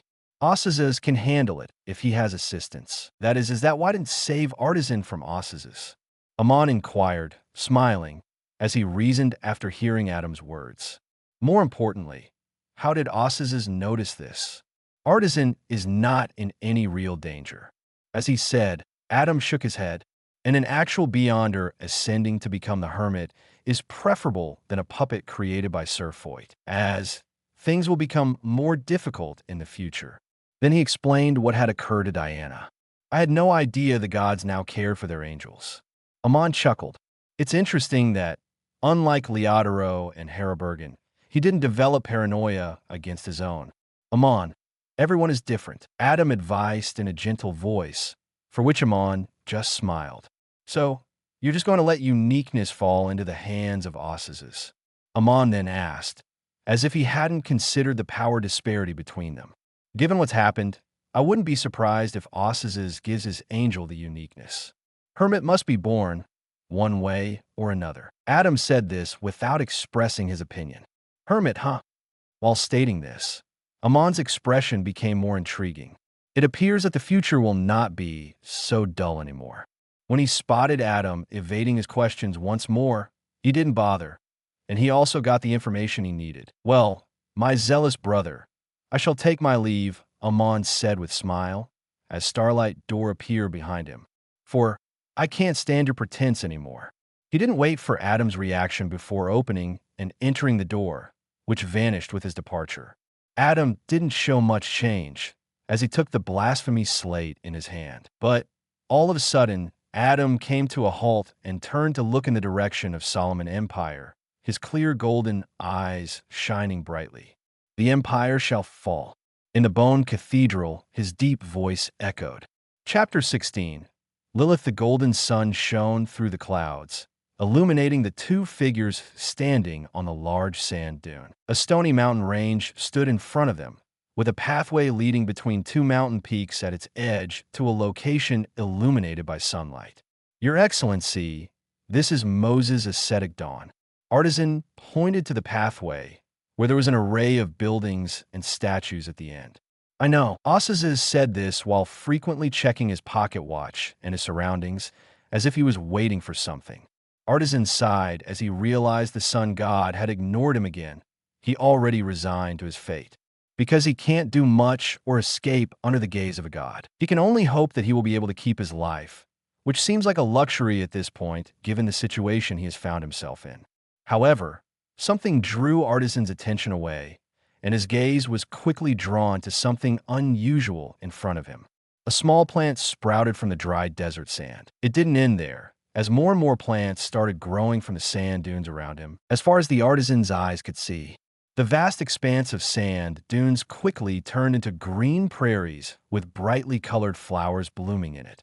One can even see butterflies and large animals appear out of nowhere and begin roaming around the green prairies, as if this is their home. The vibrancy here surprised Artisan because he could see a lot more, as the life force present in some of the life forms in this place rivaled demigods. While Osses stood there calmly watching everything, as if he expected it, a divine woman appeared, dressed in a long white gown with short sleeves embroidered with drawings of various herbs and plants, as well as descriptions of various animals. She had silver hair that reached her hips and a half-moon symbol on her brow. Her face had soft features, a high nose, and plump red lips. Her beautiful red eyes gleamed as her gaze fell on Osses. With the appearance of the divine woman, the green prairies mutated further, as trees began to appear and started growing to tens of meters tall, and the plants were already the size of people. She also had a motherly aura that made everyone around her feel as if she was the mother of all life in existence. The divine woman's beauty stood out the most. Osses looked at this divine woman in a daze, for she was truly the most beautiful woman he had ever seen in both of his lives. No matter how many times he meets her, she always surprises him. For him, her beauty could no longer be described in words. Rather, her very existence is an interpretation of the word beauty. Lilith, Earth Mother. Artisan did not dare to look deeply at Earth Mother, as the sun god had done before him, for fear of offending another god. He was also taken aback by her presence here, who should have been called by the sun god to deal with the situation together. This also completely confirmed his previous suspicions. The realm of gods, as he gazed at the primeval forest that sprouted up due to just a decent of a god, Artisan intuitively felt the difference in power. He couldn't even imagine how it would look if Earth Mother asserted her authority. It's been a while, Osses. Lilith spoke in a gentle tone. You've changed a lot since then. She said this while gazing at the Osses' vibrant golden eyes with her calm and tranquil red eyes. Everyone will change with time, Umbella. Osses responded with a smile on his lips. In this world, nothing is static or eternal. Yes, he did call Lilith for assistance. As the allies, he now had leaned somewhat toward the Earth Mother and God of Combat. The reason he called Lilith instead of the God of Combat is because Lilith was a god of the Mother pathway, which is not adjacent to any of the gods' current pathways. As a result, she has always maintained a neutral relationship with all the gods, and she will be the only one who is likely to accept his call for assistance, as God of Combat will not be able to come, for Osses heard the conflict between Evernight and him had reached a boiling point.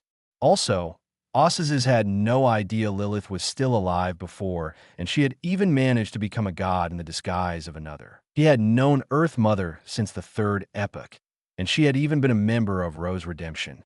Even though the members of Rose Redemption were brought together by the ancient sun god, they got to know each other pretty well in the process. Nonetheless, Lilith was never discovered, even when she was surrounded by gods and kings of angels, each with their own authority over abstract domains. Osses believed that whatever authority was used was truly extraordinary, because it couldn't be simple concealment by Ammonines. As described in the original story, Ammonine's concealment may appear somewhat overpowered, but for gods, her concealment is not that effective. It could only be attributed to ancient sun god. Finally, Osses reasoned, only the power of the ancient sun god could truly accomplish this. He didn't bother revealing it because it would not bring any benefit to him. That is true, Lilith said with a gentle smile and continued on. I was also surprised when I received your letter. As you mentioned, this situation involves a serfoid. Lilith's expression became solemn. Why should I assist you in this? Even knowing that it could endanger my life. She said, her brow furrowed. Of course, she isn't going to assist him for free. Lilith didn't expect him to ask for her help, but she didn't reject him outright when she saw the letters only told her of the situation and nothing else, and came here out of courtesy for another god. An alliance.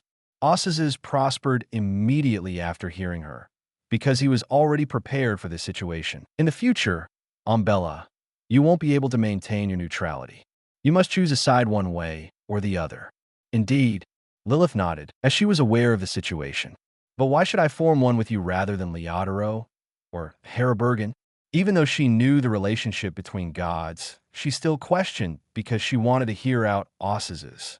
You should be aware that Herabergen has most likely formed an alliance with Ammonines, said Osses, while Ammonines is holding the uniqueness of Moon Pathway, and your son is already at war with her. You're going to have to face her one way or another, Umbella. Osses went on, as if he was unaware of Lilith and Ammonize's relationship. You'd have no chance against her if you fought alone, but my authority effectively restrains hers. As for Leodoro, you're aware of his history with Ammonize's. Osses' expression lightened as he remembered what happened during Leodoro's apotheosis. So, there aren't many options for you, Umbella. Osses finished with his eyes narrowed. Lilith was deafeningly quiet for a moment before nodding. I agree. After we've resolved the issues here, we'll talk more about it. Her agreement does not surprise Osses. Despite the fact that she and Ammonines should have a relationship, they should still act when they are apart. concerns about Lilith who could leak his information to Ammonites during the war. However, Ossizes had already had a plan for this situation. You should be the famous artisan. Lilith's gaze was drawn to a brown-haired man standing next to Ossizes, who was attempting to reduce his presence in front of two gods. Your floating continent is truly miraculous, she complimented him. Thank you, milady. Artisan accepted her compliment. It at least lifted his spirits, as it was the only good thing that had happened to him today. You appear to be in good shape now. Lilith spoke with a playful expression, causing the artisan's heart to sink and his eyes to flash with fear. Look at what you've done to him. When Lilith noticed the fear in the eyes of the artisan, she said to Ossizes with a chuckle, and Ossizes just rolled his eyes. Don't be so worried, Aristan. Ossizes isn't going to kill you, Lilith comforted, because if he had that notion, you wouldn't be standing here yet. Her soothing words finally made Artisan calm. Shall we get started? Lilith shifted her gaze to Ossizes. This event, I have a feeling, will be more than just dangerous and fatal. We might even come across something unexpected. They began their journey to Moses' ascetic order with her words. Chapter 17. The past three figures strolled along a long hallway, their footsteps echoing deafeningly in rather quiet corridor as sunlight was streaming in from the long windows on both sides of the wall. There were cracks in the surrounding walls, debris and damaged statues in the hallway. I'm talking about the artificial life you made. Can you tell me more about its soul? Lilith asked softly as her voice echoed in the corridor. Is there a difference between a natural soul and the artificial soul you gave it? She inquired with intrigue, knowing that the Paragon pathway, like hers, had the capacity to give life, which included soul creation. There is a distinction, milady. As Ossizes walked before them, Artisan replied while strolling with Lilith. The soul is a living being's incorporeal, ethereal essence. It consists of emotions, character, feelings, consciousness, perception, thinking, and so on. However, even though an alchemist can grant a new soul to a non-living item, Artisan remarked solemnly, it is so far apart from the natural soul that it can only be described as an imitation. It was unable to perfectly emulate the natural soul. Artisan continued, it couldn't compare to your excellency's authority over life, which should be able to build perfect life. Artisan always kept staring at Earth Mother while speaking, as if to gauge her reaction to what she was hearing. Can't you create it? Lilith questioned, her brows furrowed. You should have been able to figure something out as an illuminator. Sequence 1 Illuminator of Paragon Pathway. Revolutionary innovation. They can easily create futuristic wonders beyond the scope of current world-era technologies, such as nuclear fusion-based technology or giant mecha robots, Gundam. I did some research. Surprisingly, Artisan nodded. As a king of angels, my authority over knowledge and civilization is abstract, just like any other authority. My authority of knowledge is heavily reliant on one's perspective when attempting to comprehend reality. I try to make a perfect soul, but failed every time because I believe that a natural soul is something that one is born with rather than something that one could develop. But when I attempted to look at it from a different angle, that a soul is a natural phenomena that arises when a species reaches a certain level of sentience. There was progress. Did you succeed? Lilith inquired, her interest piqued by the artisan's research. I did. With a slightly depressed tone, Artisan said, did you use the Knowledge Emperor's characteristics for this? A deep voice inquired, prompting the artisan to gaze forward, only to see Ossizes turn and gaze at him, while questioning. At the same time, Lilith shifted her attention on him, putting Artisan under pressure from the sight of two gods. Yes, even though my findings about perceptive was helpful, I was still unable to complete the final step, resulting in failure. This stage, I intuitively understood, could only be crossed once I had become the Paragon. Artisan said, his voice heavy. However, I knew there could be no faults in the plan I intended to accomplish. So, I used it and succeeded, which is the artificial life I developed. You're quite daring, Artisan. After hearing this, Lilith expressed her opinion. Or, to put another way, all those who seek knowledge in the world share the same feature. Despite the disaster later, it's still commendable that you found a way. As soon as he heard this, Artisan fell silent. But he has already come to terms with everything that has occurred previously. Aucus's, on the other hand, remained silent on this and inquired about something else. What was the name of the angel who created this organization? He's called Stiano. Artisan responded. He was also present at that meeting with me, and later went on to create this organization. Did you see him when you first arrived? Aucus's inquired. Your Excellency, no. After what transpired here, the entire Moses ascetic order was abandoned, and the survivors were relocated themselves to the continent's rim. Artisan responded, and I didn't see him when I first came. After hearing this, the Aucus's didn't press any further. No one else here expects us in the entire place. Even the security measures around this place is entirely ineffective. While strolling along the corridor, Lilith said, at the very least, whomever was in charge here acted quickly after spotting it and ordered evacuation. Are you able to see everything here? Aucus's inquired, his face serious. There's one room in the middle that I couldn't see through. Lilith's face was also solemn. That is the main library of the Moses ascetic order, as well as the repository of the majority of information and knowledge. Artisan stated, as he already been here. The Sephiroth should be there, said Aucus's rather calmly, for not a lot can block our sights. As they walked into this place in silence, Lilith's expression was pretty heavy. Nobody spoke throughout this time. They finally entered a hall with massive pillars on both sides of the room, supporting the enormous dome. Each pillar had symbol which depicted an eye within a triangle, as well as an open book beneath it. A brown door stood in front of them, closed, and the reality around it was blurry. The sun shined through the dome's glass canopy, which included representations of many historical legends. Aucus's turned and glanced at them for a moment before speaking on the problem. I merely want to stress that the Sephiroth are beyond human comprehension, as are their abilities. The Sephiroth authority is based on knowledge, which is a powerful and broad concept. The Sephiroth is most certainly aware of our presence. So, whatever the next move is, it will be highly dangerous, because knowledge can be a very lethal weapon. Aucus's spoke in a solemn tone. However, the power that has been extended here is meager in comparison to its true authority. But there's still a high risk here. Finally, I'll use my authority of order to try to seal it, and Umbella, you'll help me, and also deal with artificial life. For during that time, the Sephiroth will not sit back and watch. Lilith nodded, but her attention was always drawn to the brown door in front of them. However, Aucus's said after a brief pause, if you could assist, then do so, as this situation affects your future as well. Because if the hermit's uniqueness is permitted to be integrated, it will be far more difficult for you to become a god. Finally, try to survive. Aucus's said lightly, as Artisan's heart sunk as he considered the words of the sun god.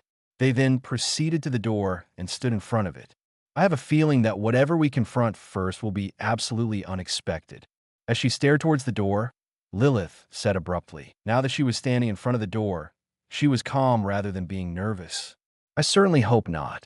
While placing his hands on the brown door, Aucus's stated sharply. Because the door lacked a handle or a lock, Aucus's just pushed it open. Creak. As the door slowly opened, the creaking sound resonated around the hall. Aucus's strode in without hesitation, followed by Lilith and Artisan, who were close behind him. They were met with a great expanse of white space with seemingly no end to sight. Boom! Behind them, the door closed and vanished.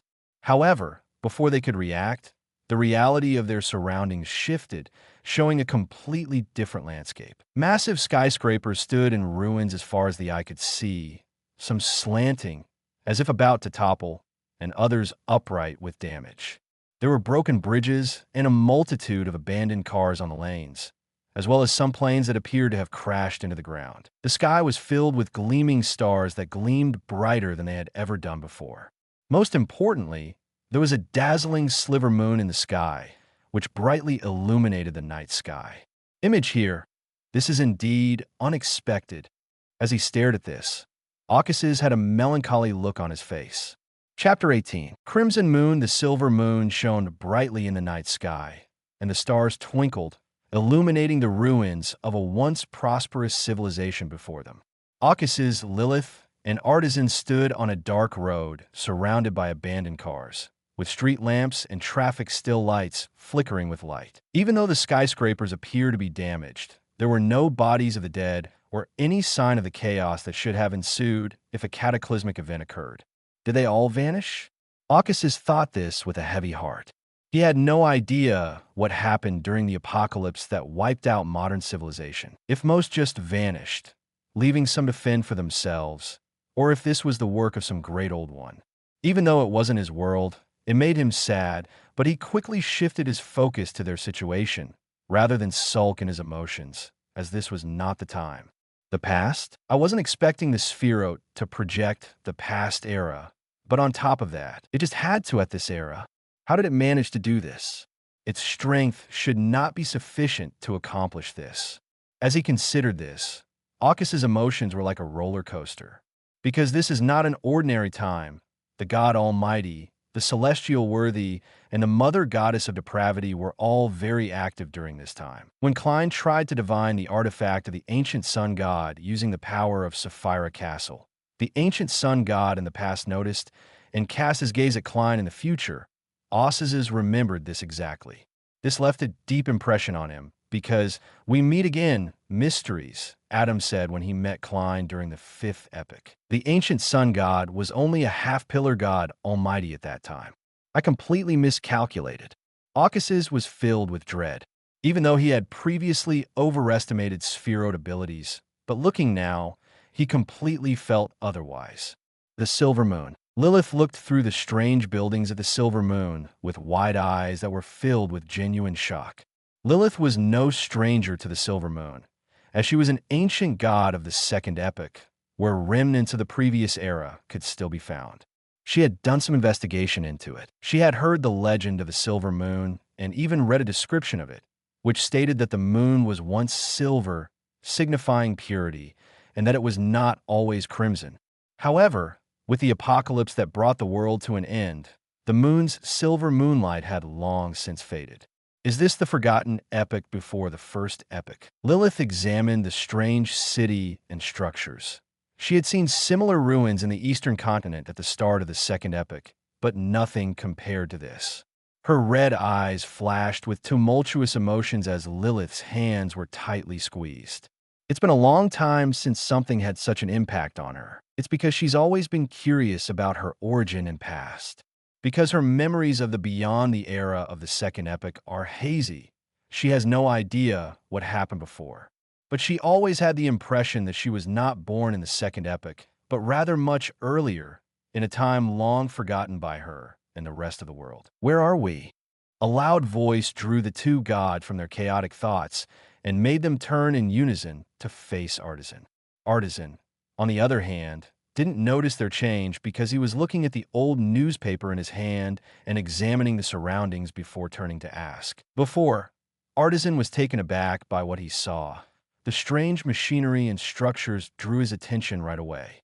After studying what it was, his enthusiasm overtook his caution, and he wanted to learn more about it. He came across the newspaper on the ground at that point. Just seeing this gave him a déjà vu feeling, as newspapers were also available outside. He had the impression that these ruins must have some connection with their world. Even this place, Artisan had a thought as he remembered his scroll, which recorded the images of civilization up to the era of fire.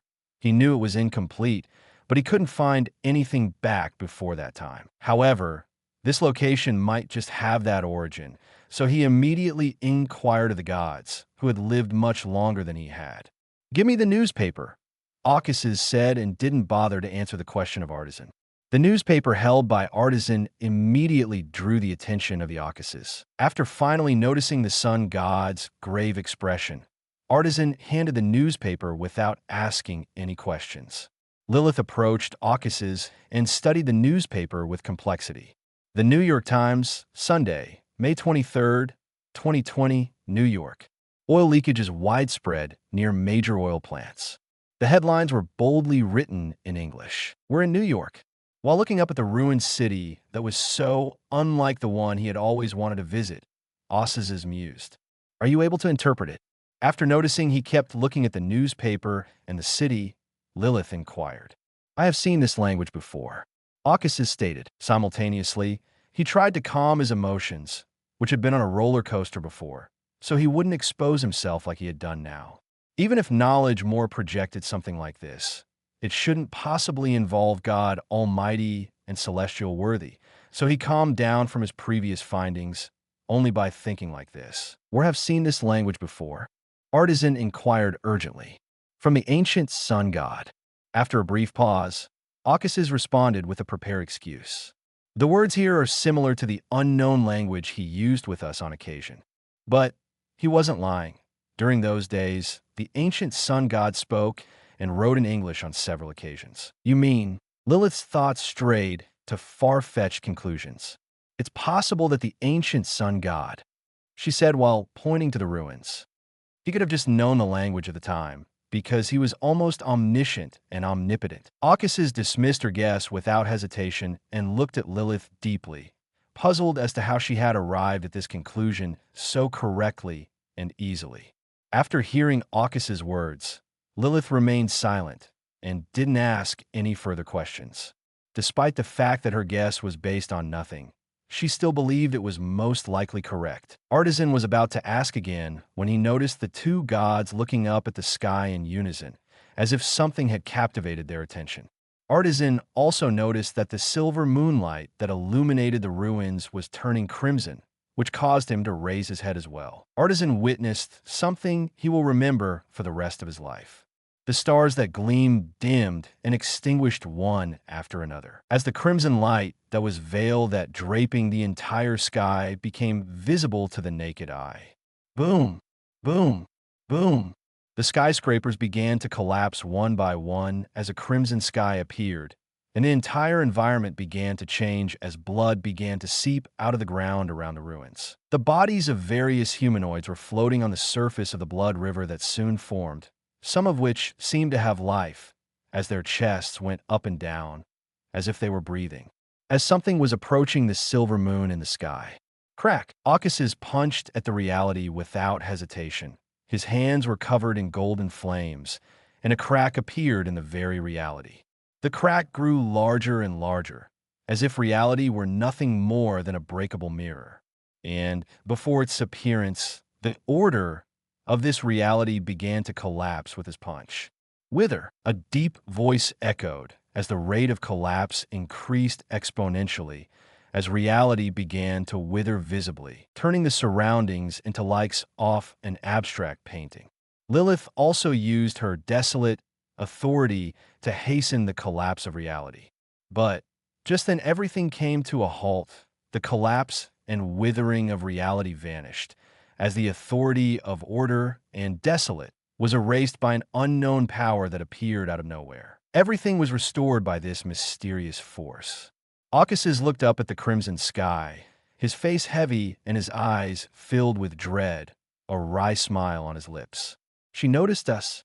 No, it's the other way. She had always known." With his words, the silver moon turned crimson and expanded to cover half of the sky. An indescribable being appeared next to the moon, obscuring the entire sky and casting a shadow over them. The being was several times the size of the moon. It had an endless number of bloody tentacles and eyes on them. From the crimson sky, all of its eyes turned and gazed at them. At the same time, among the mountains, as twilight and night met in the sky above the northern continent, war horns were blown. As blood and flames covered the entire land, angels and saints entered the battlefield. Two kingdoms' banners swayed in the realm, one with a crimson moon symbol and the other with a twilight sun. Above it all, two gods battled it out, while twilight and darkness flickered across the sky in response to their actions. Clang! The reality between the clashes collapsed completely when a sword soaked in twilight met with a scythe shrouded in darkness. In the twilight, a massive mountain-like figure wielded the sword, wearing ragged silver armor and a helmet visor that only revealed one orange eye. In the darkness, an equally large figure held the scythe. She had a veil over her face and wore a black layered gown. It was studded with numerous brilliant lights that looked like stars in the night sky. As the scythe and sword separated from the clash, they moved in lockstep. However, something intervened in their war before they could continue. A crimson moon appeared in the sky, obscured by night and dusk. The crimson moon shone brightly, its light illuminating the entire sky around the world. Its glow fully engulfed the night and the twilight. Chapter 19. Trap. The moon lit up the entire sky as its crimson hue deepened, finally turning blood red.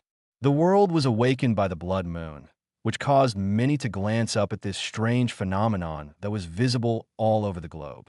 A red sea flowed on the moon as it revolved around the earth. It was drowning everything, as though it was digesting this natural satellite.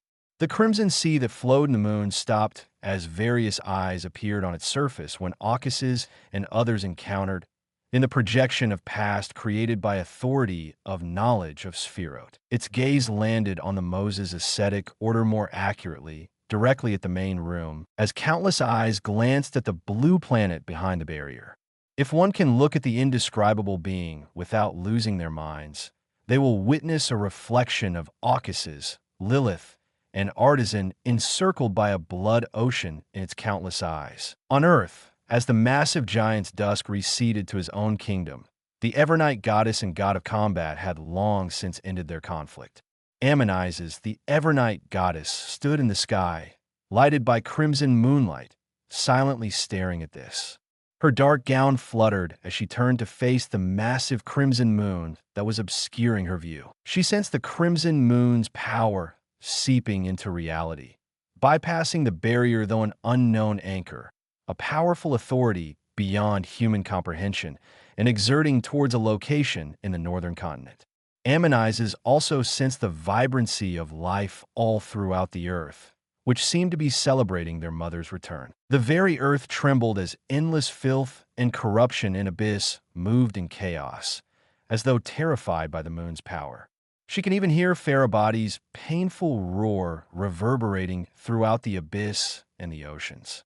The clouds in the sky vanished as the entire sky turned crimson, the crimson moonlight falling on earth like a veil from the moon. The degenerative darkness in the forbidden land of gods receded as the crimson moon lightened it up completely. She can see the crimson moonlight illuminating everything, for even the gray fog barrier was clearly visible to her. Now, Ammonizes, holding the scythe, stood in the crimson sky, her figure highlighted by the crimson light. Her tranquil eyes gazed at the blood moon, as a prophecy she read before her transmigration flashed across her mind. The sun shall be turned into darkness, and the moon into blood, before the great and terrible day of the Creator. Lilith, whispered Ammonizes as she stared down the Moses ascetic order's location. Her serene gaze eventually expressed some worry. After only a brief glance, she promptly turned back to face the red moon.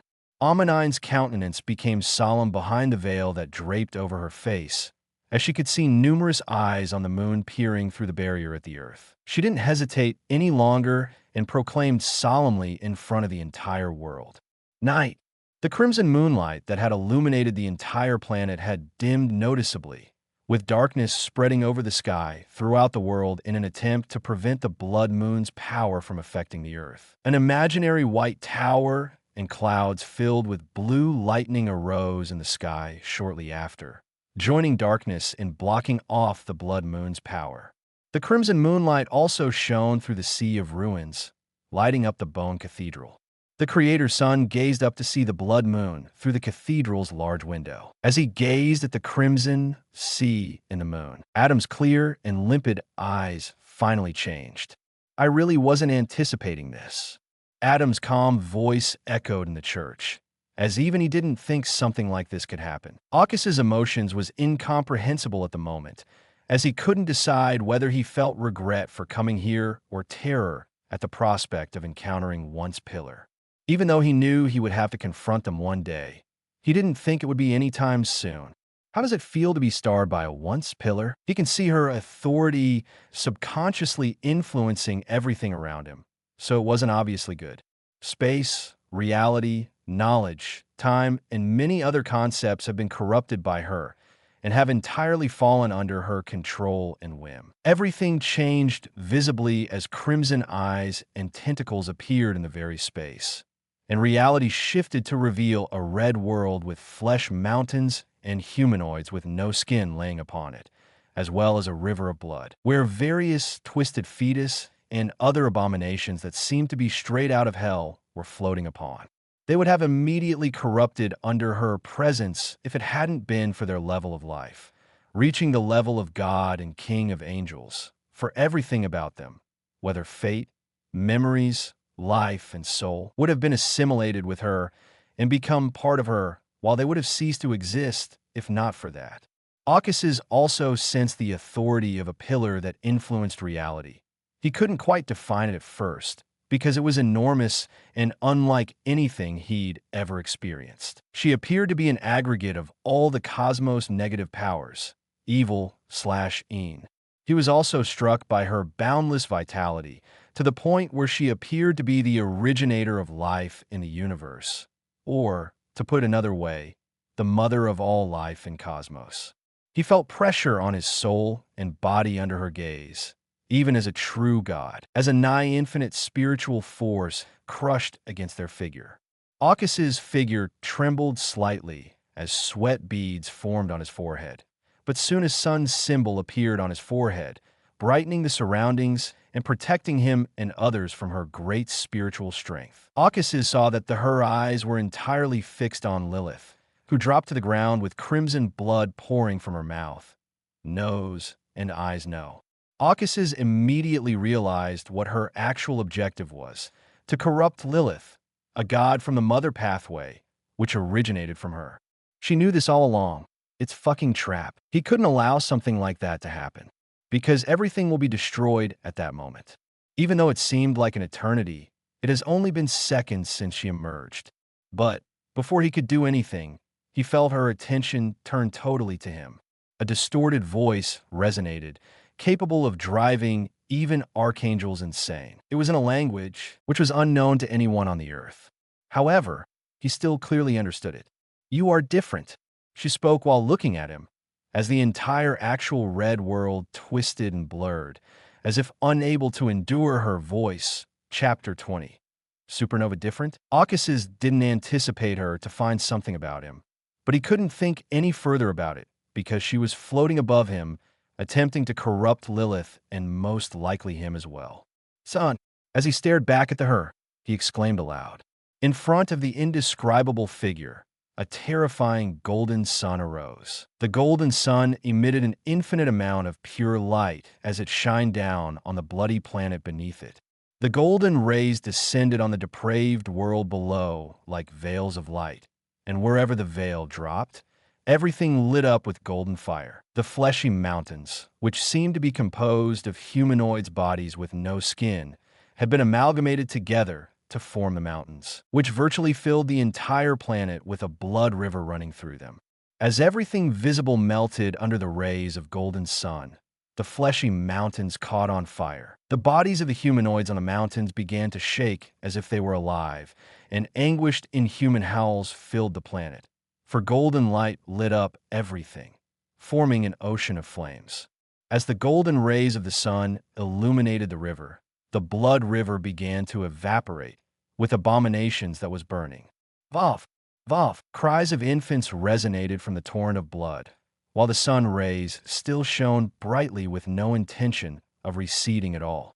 Mother Goddess of Depravity was completely indifferent in the scarlet and golden sky, gazing at the sun, which was illuminating her body with rays.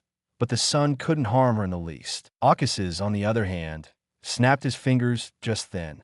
Snap! The golden sun went entirely white as the surroundings, reality, and space disintegrated, unable to bear the sun's rays any longer. The sun began to extend indefinitely, as if it wished to engulf this depraved world, and its core began to contract. Seeing this, Mother Goddess of Depravity also used her authority around the white sun, an infinite blood ocean capable of corrupting all in existence emerged in the hopes of corrupting the sun itself, as well as Aukas's with it. However, it was too late. A white sun pulsated visibly, as if it had infinite power, poised to unleash nothing but destruction when released. The sun emitted a scorching and inconceivable brightness, melting the blood. No more novels? Take part in the voting. The most requested novels and those with the most likes will be chosen for publication on euroaudiobooks.com. There, I can upload as much as I want without the risk of receiving a strike. Our 18 novels and other content that exceed what is morally acceptable are only published on Patreon or the free novels page. Remember, the site is funded by donations on Ko-fi and Patreon memberships.